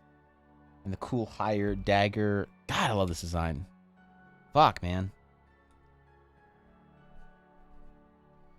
This is why, okay, this is exactly why. Last night I was talking about how I don't accept commissions where I'm not doing the design work as well. And this is what I'm talking about. Maybe it's like a weird, it's going to sound like weird and arrogant or ego Andy shit, but I really, really love doing the design. And it's fun when I like walk away from a design for a long time and I come back to it and I'm like, "Oh shit, this design was really fun." And I like the design that I did. Like I don't know, it's hard to explain. It feels like weird and like ego Andy shit, but this is why I like doing the designs for stuff and why I'm not accepting commissions for like just like commissions with references, I guess, anymore. It's just not as satisfying or fulfilling to me. It took a while for me to be like honest with myself about that and realize that that's just the way I work. Every artist is different. That's the way I operate. Not have a great rest of your day, or I guess evening. Probably pretty late for you. Thanks for stopping in, man. Appreciate it. Find a point to where you eat until you're not hungry, because I always associate not hungry equals full. Right. Yeah, it's hard, man. Losing weight's a pain. But getting healthy is worth it. I'm really excited to do the fitness sort of boot camp thingy this summer. The walk. The long walk. I gotta like plan the badges for them, because I really want, if people want to participate in it, there'd be a fun reward or something at the end that's like a cool emblem of success. You know? I gotta figure out what the allowed for modes of transportation is. Definitely not gonna allow for bike. I gotta figure out what the modifier is if you want to like cycle it, you know? Because I'm sure some people will want to, but definitely it's got to be like a modifier of like 2 or 3 times the amount of kilometers traveled or whatever. I don't know. Some people with SMA can't or can walk. Type 4, there are telltale signs. They usually walk on the tip of their toes, especially when running, but otherwise they're fine-ish. The condition gets more advanced as they age, but won't have to use a wheelchair for the majority of their life. I see. Okay. That makes sense.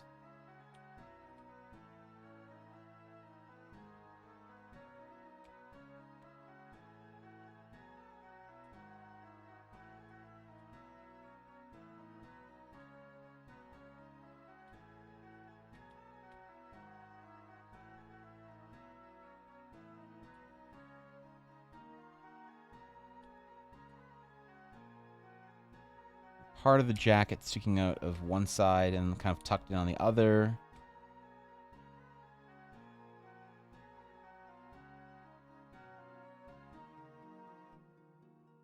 And then... How do we affix... Oh, the dagger was affixed to a belt that was under... Oh, okay. I see. I see what we did here. The dagger was affixed to a belt. This is a very Wayne Reynolds placed dagger. This is not common for me. I like it. I feel like there's growth as an artist. And there's a specific dagger design as well that I gotta do. But...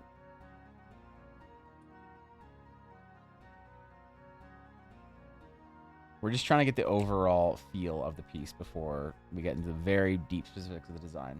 So... I eat until I can't, but I also eat once a day. That's not bad, dude. If you can eat once a day. I used to fast like that, and I really enjoyed it, but I just couldn't do it after I started going to the gym. That's how I lost most of my weight last summer, Blaze, was from intermittent fasting like that. Like, I'd only eat 1 meal a day. But it just... I get home from the gym, and I'm just fucking dying. Like... So much so that I can't, like, focus on what I'm talking about on stream sometimes. It was so bad.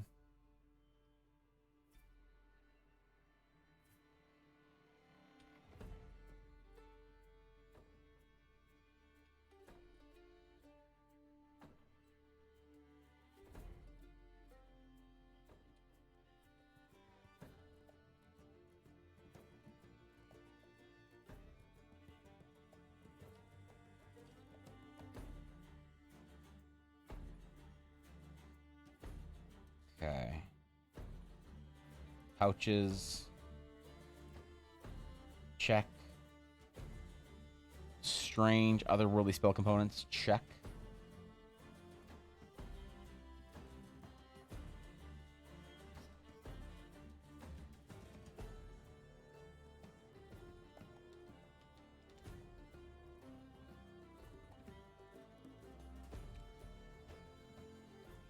They're coming along, man. They are coming along.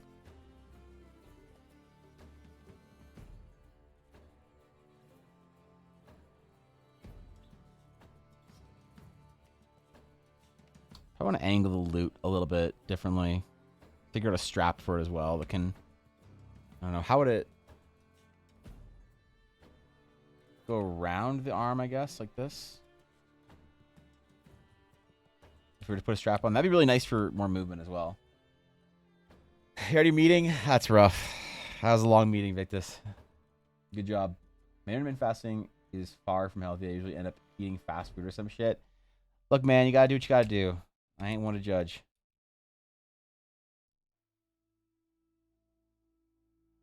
You gotta do what you gotta do.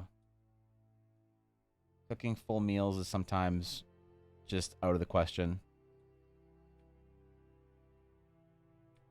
But it's good when you can find time for it. Meal prep still takes a while, just different while. Yeah. Yeah, I don't love doing meal prep stuff. I prefer to cook every day. So Elle and I usually plan out what we're gonna have a couple days in advance. Make sure we have ingredients, but as the spring is like approaching, because it's not spring here yet, it's still fucking winter as far as I'm concerned. We have access to the farmer's market, which we still do now, but it's like harder to get fresh vegetables, like good stuff.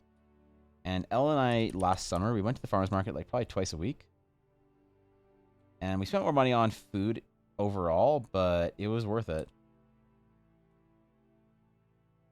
It was more fun cooking, more fun eating.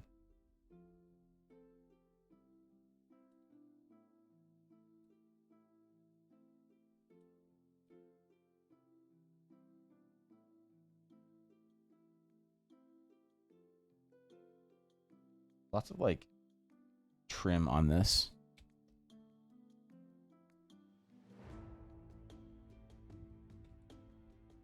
I forget what this was supposed to be. Right here. Some kind of like clip or something that kept the sash on. Because the belt went across her body the other way. And she had one that went sort of with that same directionality over the sash.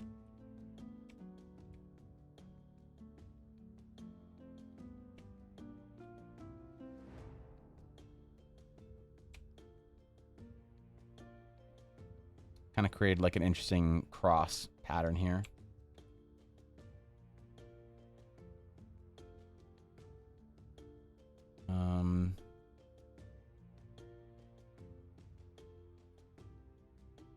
We'll do the more interesting buckles for most of this on the final draft, but for now we're just sort of like saving space by indicating that there is a buckle here. If that makes sense. Those farmers markets, yeah, they're good where I live. There's a lot, like, one thing that's nice about where I live is that there's a lot of farmland. You know, you compare the size of my province and the amount of people that are in it to the size of, like, some American states or whatever, and the amount of people that are in it. There's a ton of farmland and ranching, you know, where I live. And we benefit from it. We benefit from it by having access to really great fresh food, produce, meat, whatever. And gotta take advantage of it.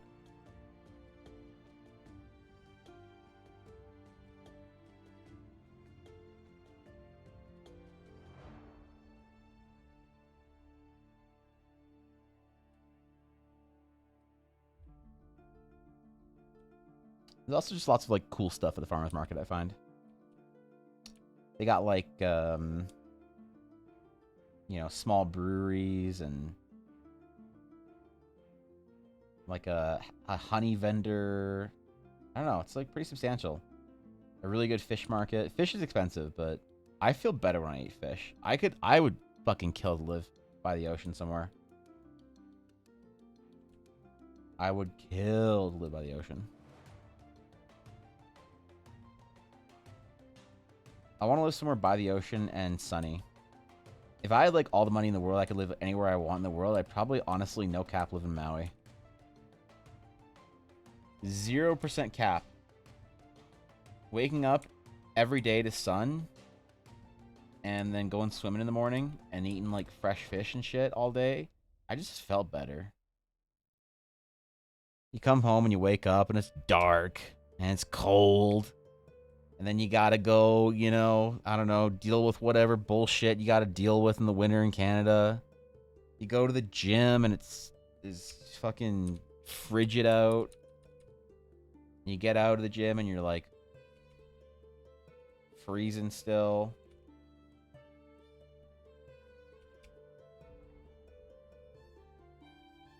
It's annoying, man.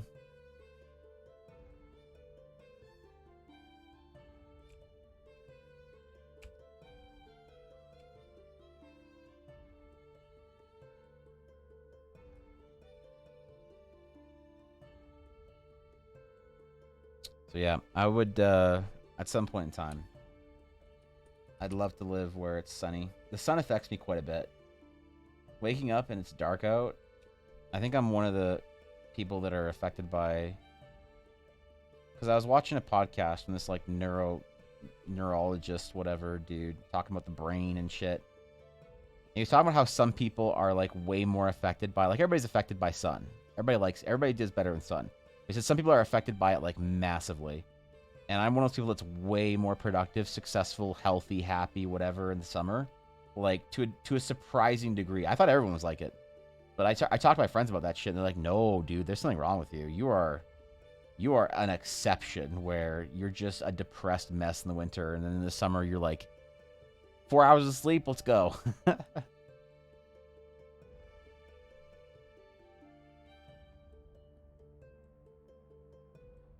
I think everybody would probably like to live somewhere sunny and bright. But there are a lot of people who are very jealous of, like, where I live. And it's always fun to, like, hear people talk about how much they'd love to live in the Canadian Rockies.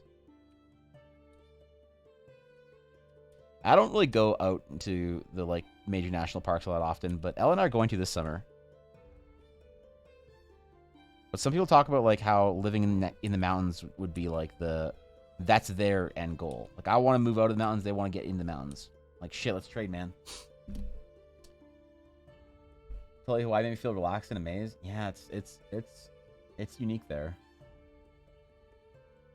Growing up on the East Coast and living in Central Canada now, the fish here ain't it. Yeah, That's rough. Like if you grew up somewhere like Halifax or anywhere around there that had, you know, it's just not the same when you go when you live in Central Canada. You live in like Saskatchewan or Winnipeg or some shit, or like, I don't know, West Ontario, and you're trying to get some fish, like fresh fish out there. Like, good luck, man. Good fucking luck.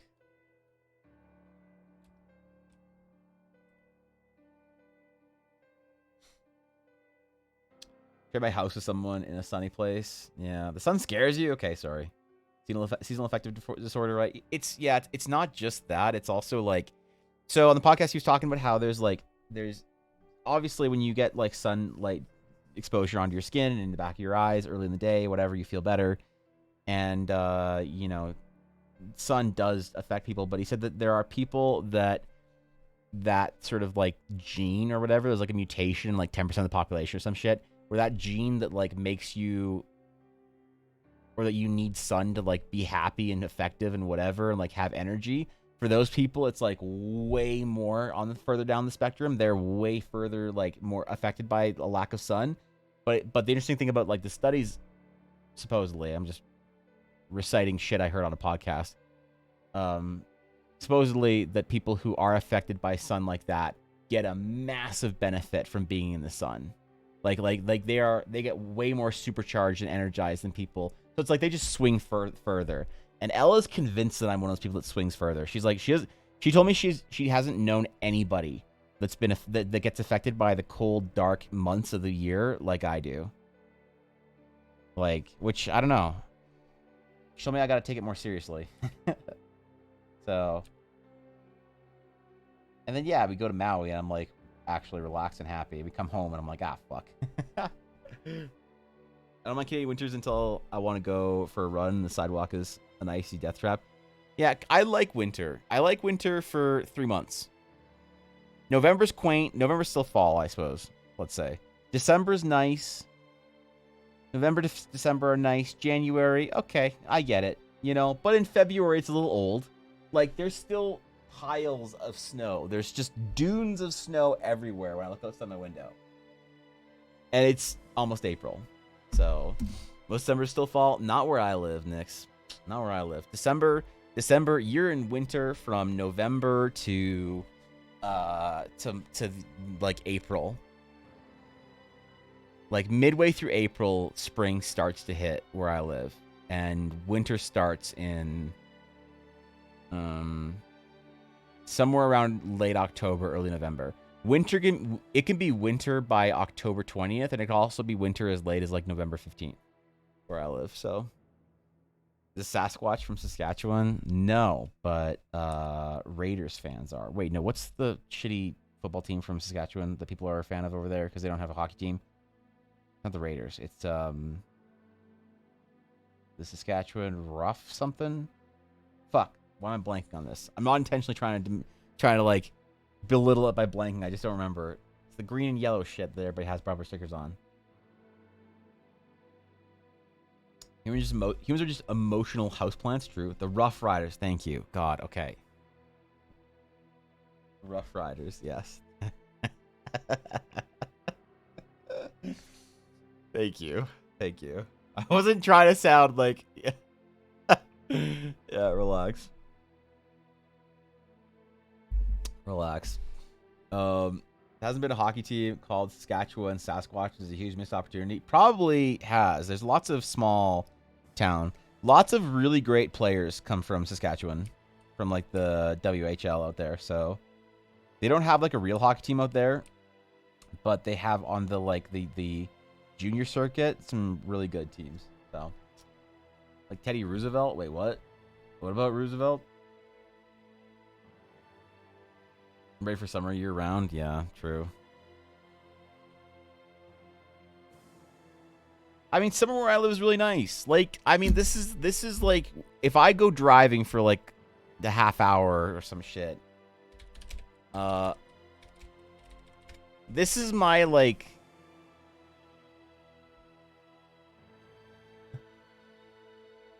This is where I live, man. This is my Canada. All right, and so it's nice in the summer. People lose their minds over this shit.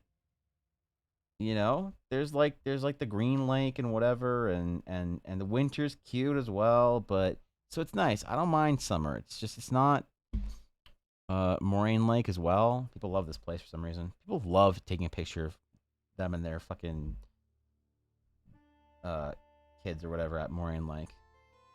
But it's nice out here, you know? It's good in summer. I like the summers where I live. But you know, the winter is just brown and drab after a certain point. And it doesn't warm up. It's just still cold for the rest of the year. So it's a great place to visit that snow in the summer. In the summer there is snow on the mountain tops, the peaks a little bit. It's not there's no snow around like Banff Lake Louise in the summer. I think it probably gets to about like average summer temperatures for Banff Lake Louise area are probably like 28 maybe. 28 is 82. So it gets to in the summer when on like really warm days it gets to about 80. It gets down to as low as maybe like in the summer 68-ish.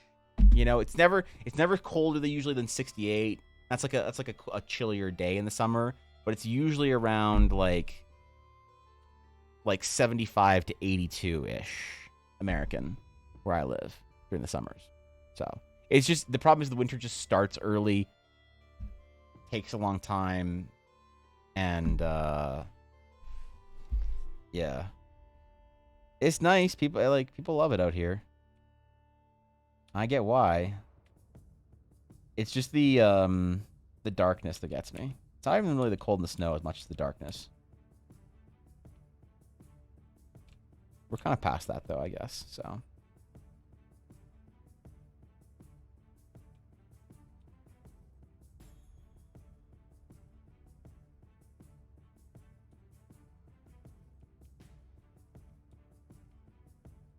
Ella and I decided that this year we're going to go hiking a lot. And we're going to go camping and shit. So we need to buy some supplies, man. We need to buy a tent.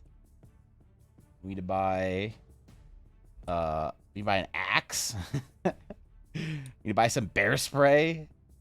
And... what else? And a camping chair. Just one. Only one of us will sit at any given time. The other will be standing constantly. I'm excited, though. We're going to go really explore our backyard. People talk about spending money on actually coming and seeing, so.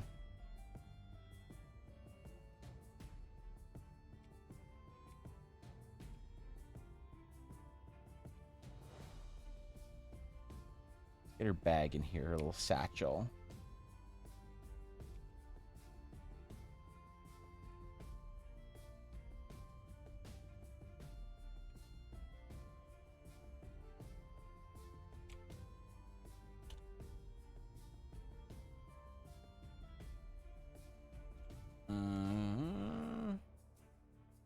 Balance check.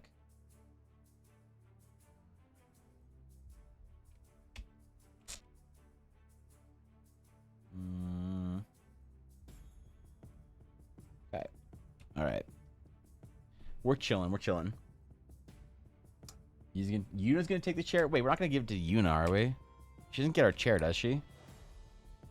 Bro, I don't want to bring her dog camping. She's gonna, I don't know. She's gonna like pee in the tent or something.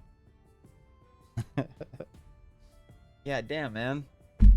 What's up, Zin? Buy a wood cutting sword? How much is a wood cutting sword? Wood cutting sword. Does those exist? Those exist. A wood splitting sword. Viking wood splitter. Oh. This is for LARPers with emotional damage. Wow. Handcrafted. Best materials, zero compromises for a Viking wood splitter sword. How much is a Viking wood splitter sword? I want to buy one. Where do I buy one? How do I shop? Sword pointed tip. Handle covering. Let's do leather black. Sheath dark burgundy. No, let's go. Ooh, camel. Let's do dark burgundy. Custom engraving? Yes. Add text. What are we gonna call it? Zeth regard the cleaver. Out of stock, $455. Man, that's too much money, bro. I could get this. I could split wood for like $17, bro. You want me to get a fucking wood splitter? What do you mean a wood splitter for $480? The round tip? Okay. Black leather. Black python. Oh, shit. No. Out of stock. Piece of shit. Debated. These fucking mods, man. These fucking mods. She'll just sniff everything. True. Only want camping once in Alberta near Canmore, but it was great. Canmore's a good area. Canmore's not that deep into the mountains, but I don't think you need to go that deep. Some people are like, bro, you have to drive like by Revelstoke or Golden. You got to drive like basically into BC to go camping. It's like, nah, come on, dude. You can drive around Banff, Canmore, that area, and get good camping. Chill, dude. Make one draw to life. I'll try. I'm not living in Canada though. I went to get away from the winter weather. Still, if given the opportunity, I would move there now. Really? It's nice, I guess. Short days in the winter. I don't think people, not a lot of Americans respect how far north Canada is. It's like, what do you mean it's dark at 4 in the afternoon, dude? Wait, it's December and it's dark? It's 4 p.m. What do you mean, man? Wait, the sun only came up at 10. You mean the sun was up for 6 hours? Fuck this shit. Yeah, man, that's live in the north. And we're not even that far north in Canada. We're pretty far south, but looks like it's made in Alberta. Oh, really? Maybe I could go buy one then. Cammy's overrated. Do it every day. Yeah, but then you get away from the internet, and then you can't be DM'd on Discord to do free art for people's shitty D&D campaigns on Twitch. That felt specific. That wasn't supposed to be as specific as it sounded. I was just trying to find an example. Yeah, come on. Hill months you could probably split logs barehanded. Giga Chad? Maybe. I need to buy a cool axe. Maybe I should ask for an axe for my birthday. I gotta ask for something cool for my birthday from my dad. I'll ask him for an axe. That's like a good thing that your dad buys you, right? Like a fucking axe. They're just gonna be we're just gonna Captain America the logs. I'll try, dude. I'll do my best for you, Blaze. Live in the forest. It'd be kind of badass to have a wood splitting sword, intimidate the neighbors with it. I don't want to intimidate the neighbors, man. The neighbors are nice, dude. You just carry a big knife when you take the dog out for a walk because there's coyotes, wolves, and grizzly bears. And black bears, but no one cares about black bears. I'd rather come across a black bear than a fucking moose any day. So, black bears are just chilling. They're just having a good time, man. We asked Gimli, promised me an axe. Yeah, dude, whatever happened to my axe from Gimli? Neighbors are bears. They ain't scared of your sword. Yeah. Moose nopers. No, man. Moose. People forget how big moose are. You don't respect how big a moose is until it's going through your windshield. It's a saying where I live. Calm down. Everybody forgets how big the moose is until it's going through your windshield at 80 kilometers an hour. Which, look, is true, but you don't have to say it. Elk, you don't mess with elk either, man. Every once in a while, you see an elk with just like a dead coyote or like a dead mountain lion attached to its fucking antlers, and you're like, that guy won. All right? Whenever an elk wins against something else, you know it. All right? Because it's wearing its defeated combatant as a fucking hat. There's big dogs? I wish. One main predators for moose is the orca whale. Really? I didn't know that. Elaborate. Moose have more anger than bear. Moose, yeah, moose are very territorial. Moose can be chill, but it depends. Because like like I was saying, I said a black bear. I'd rather encounter a moose than a black bear. Black bears are fine. They're scared of you, man. They don't want anything to do with you. They don't want nothing to do with you, man. A black bear, black bears they're just big dogs. They don't care about shit. They just want to know if you have anything to eat and if you want to hang out, maybe go play some World of Warcraft later. Grizzly bears is the one that you don't want to meet in the forest. I'd rather see anything than a grizzly bear in the forest. But black bears, they're just chilling. I'd rather see a black bear than a moose.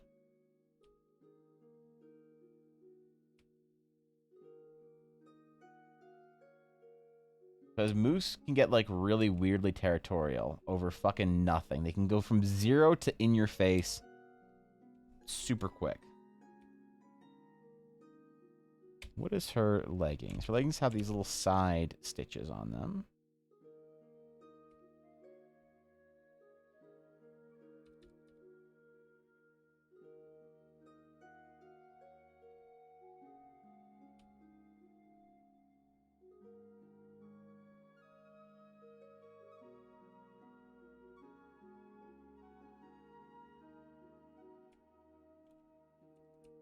Ooh, we're getting there with these designs today. I don't know if we'll finish this part before the end of stream.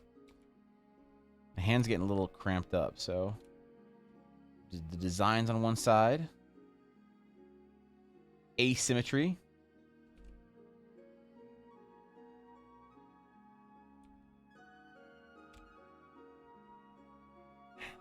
There's a thing called a cinnabear. Wait, what? From the brown bears and remaining black bears mating and crossbreeding in California. Really? That's terrifying. Denmark has no dangerous animals, so I'm just completely oblivious to which animals are more dangerous than others. Yeah, but also like moose are huge. People don't realize that. Moose size.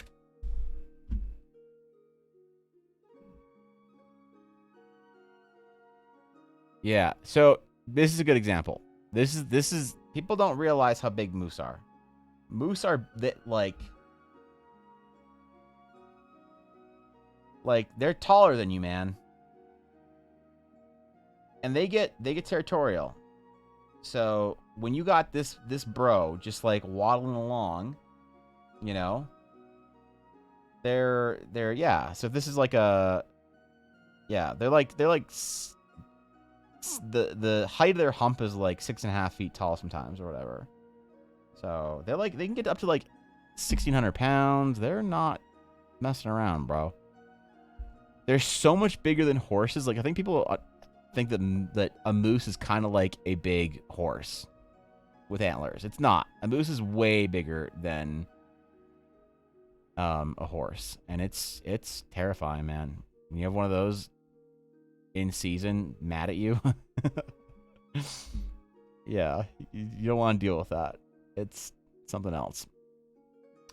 Anyone ride meese? I don't know. Actually, I think the plural for moose is mooses. Plural for moose. I'm pretty sure the plural of moose is moose, isn't it?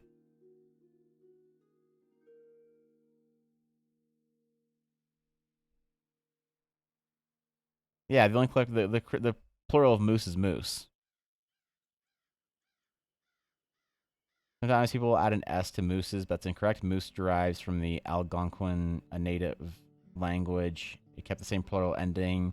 It had an original language instead of adopting the normal S at the end of moose. Yeah, so like the plural for moose is moose. Yeah, we talked about some stream a while ago. Now it's moose, dude. You say, look at all those moose over there. Depends on the horse. I mean, like, no one cares about, like, the fucking Clydesdale, whatever, bullshit, like, specialty horse breed. We're talking about just, like, your average fucking horse, Most people have, unless you were, like, a horse girl growing up, most people have an average idea of what, when you say a horse, of what the horse looks like and how big it is. That's, like, it's pretty standard, I feel like. But people have an idea that it's just, like, they're big, they're just, like, horses with antlers. They ain't, man. They're big boys. They're units. Moose riders sound terrifying. I think they tried to. I think they tried to at some point in time domesticate moose.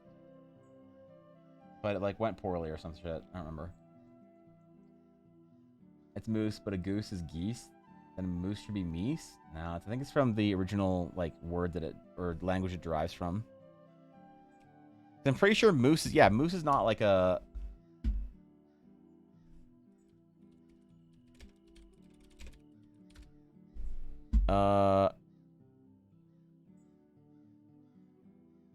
Algonquin Indians, musa meaning twig eater, the animal that strips bark off trees. Yeah, so moose is not an English word. That's why you don't pluralize with an S or whatever, or E's or some shit. So, I don't know. I got corrected. I remember I went through this like, because no one here who lives around moose says meese. No one in Canada. It's like a thing that happens on the internet only. So I remember I remembered some like fucking trauma where somebody corrected me about this. And I was like, oh yeah, man, there are a whole bunch of moose over on the highway. And somebody in chat was like, lol, you mean meese? And I was like, no, I'm pretty sure I mean moose. Like, lol, the plural of moose is meese. Like meeses. I'm like, nah, I don't think so, man. I went and I looked that shit up. I'm having like flashbacks to like a stream a year and a half ago. Yeah, nobody here says meese. I don't know where that came from. I think it came from somebody trying to be clever on the internet.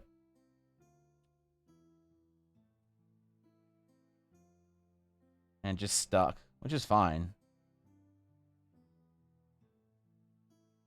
If everyone decides that's what it is, then all right, who cares?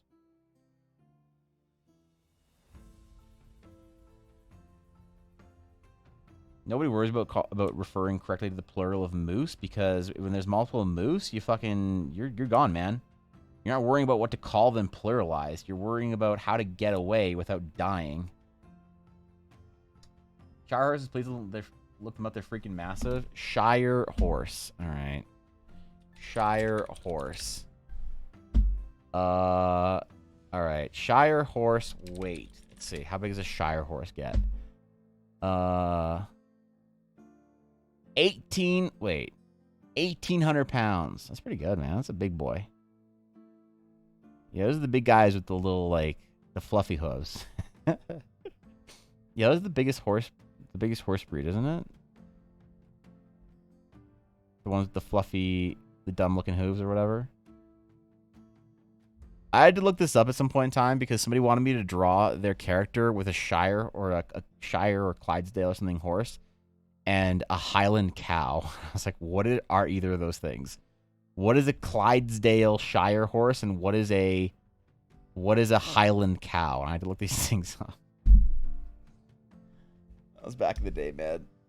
I say meat because it makes me happy, and go for it. That's probably me. It sounds like that. Nah, I think it was somebody that got banned in chat. It's like there are occasionally people that pop into my stream that are just like very confrontational for no reason. They try and like they're like very argumentative over dumb things for like no apparent reason. And I'm like, uh-oh, this guy's not gonna last. This poor sucker's not gonna last, man. I give him 3 streams. Sure enough, they get banned. So I very much have the Asmongold take on my stream, where it's like I don't stream to have a meaningful discussion and be corrected. I stream to talk about bullshit. And I think most people understand that like social barrier. Most people have an understanding of like, oh, the streamer's actually wrong about something. That's crazy, man. Well, oh well.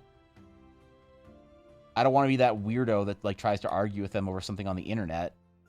So I think I'm special in chat or whatever. They're like, most people have that like basic understanding. Some people just don't. And like, even if it's like streamer's wrong about something, it's still like, well, are you really going to try and correct them on stream? Are you really going to try and have a conversation with them about some like difficult or whatever idea that they're missing something on in text chat? No. And so occasionally you get somebody that just wants to be argumentative about stuff, and you can kind of feel it out like very quickly. And most of the time, those people get banned pretty quick. So no, I don't think. I think that person was specifically shown the way out pretty quickly. We call group 5 moose. You run away? Exactly. Yeah, true. True. Nobody says meese, yeah. When Evan voices trolls, they sound like they have an electronic larynx from smoking too much. Wow, that's... Yeah, listen, man. You know, it's the way it reads, bro. You're in the band speedrun record, 12 seconds? Damn, I don't. That sucks for them, man. What if I should say for the big bug transaction, but I don't know what that is either. Oh, you don't get anything from that. Yeah, you don't get anything from channel points. I removed channel points rewards because the problem is that with sending people rewards, physical rewards, there's no way to verify people are 18. And I don't want to send stuff to minors, obviously. So I took it away. So I don't have like the ability to get channel or to get physical rewards for channel points anymore. And then I took away the things that interrupted the flow of stream, like feedback and ad reads and shit like that, because it just I just found that I don't like the flow of stream being interrupted too much. That's why I don't like do feedback during stream anymore, or check Discord or whatever that often, because if I'm like focused on something and trying to keep like my attention on this while having a conversation with something, it really sucks sometimes to get pulled away. So I don't mind it once in a while. Like I'll say like, okay, cool, check this out. But when it's like a channel point reward, it's hard to say like, yeah, man, I'll check it out later if I'm like in the middle of something. So channel points are just kind of a dumb flex currency now. And I don't really know what to do with them. I've gotten ideas like from people of what to do with my channel points, but never really anything that I felt like really worked for me. So, you know,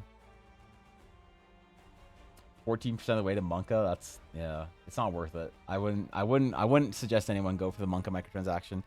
It just ain't worth it, man. It's just not. You can go for it, but I don't know. Who knows if there's anything there? Maybe the first person to redeem the Monka. Yo, thank you, Mekif. Am I saying that right? Mekif. Mekif? I probably got that wrong 3 times. But thank you for the follow. I appreciate it. Yeah. I might just insult the person that hits the Monka microtransaction. You might get permaban, man. You don't know. You know? No one's earned it yet, Aura, so no one knows what you get from the Monka. Right? The only person with more than 1 million channel points in this Twitch chat is Ella. Ella is the only person with more than 1 million channel points. She's the only one who could redeem the Monka microtransaction. But she never will, because she wants to have more channel points than anyone ever. So she's never going to redeem her channel points. Okay, what else are we missing? Besides the loot and then obviously the hairstyle, or not. And the sword. The weapons and the swords and whatnot.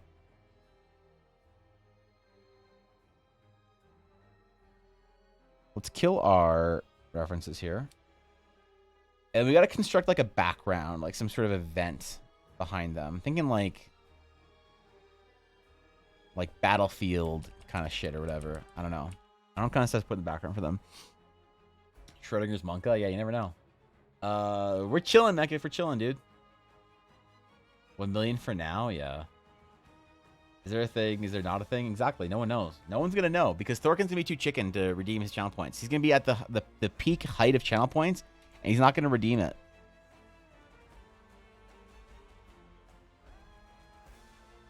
Everyone's going to be too scared to actually redeem it.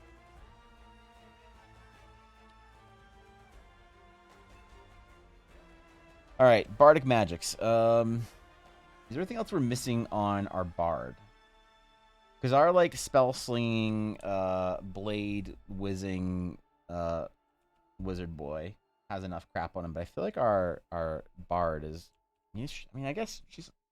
It's hard to... There's no, like, obvious tells with, like, a lot of classes. But I feel like with Bards, it's especially difficult. Oh, her jewelry's missing as well. Challenge accepted? Alright. Do you want any scenarios for me, or just want to go with what you're feeling background and go the way? If you want to give me some inspiration, I'd love it. Yeah, I love it. You have some ideas. or things you'd like to see, I can try some stuff out and see what sort of works. Because the background, it's more of like a location. So I got to figure out things like color palette, whatnot, which we can change the background. But it'd be hard if it's like, oh, a lava pit, you know, because then everything's like red and we don't get to show off a lot of the colors of the characters. But if there's some like ideas, locations like runes or whatever, yeah, that'd be hugely helpful. Rune City has become infested with undead. Good place to have a fight. A Rune City would be kind of cool. That'd be kind of fun, actually. Do like some like ruined architecture in the background. We're not going to spend a lot of time on the background, obviously, because mostly about the characters. It's been kind of like fuzzy and out of focus a little bit. But that could be cool. Rune City would be actually awesome. That's a great location. Ruined cities.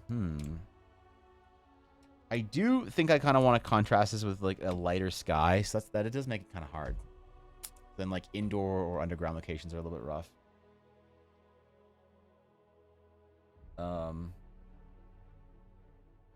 I'd be more dark. Oh, okay. They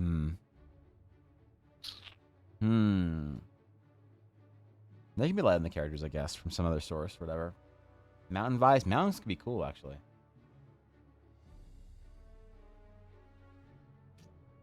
Some kind of like a ruined portal in the background or something.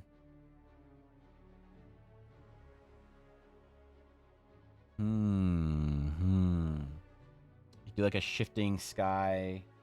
Some like pinks in the distance. Ooh. That could be kind of cool. Mountain hilltop. Yeah, that'd be cool.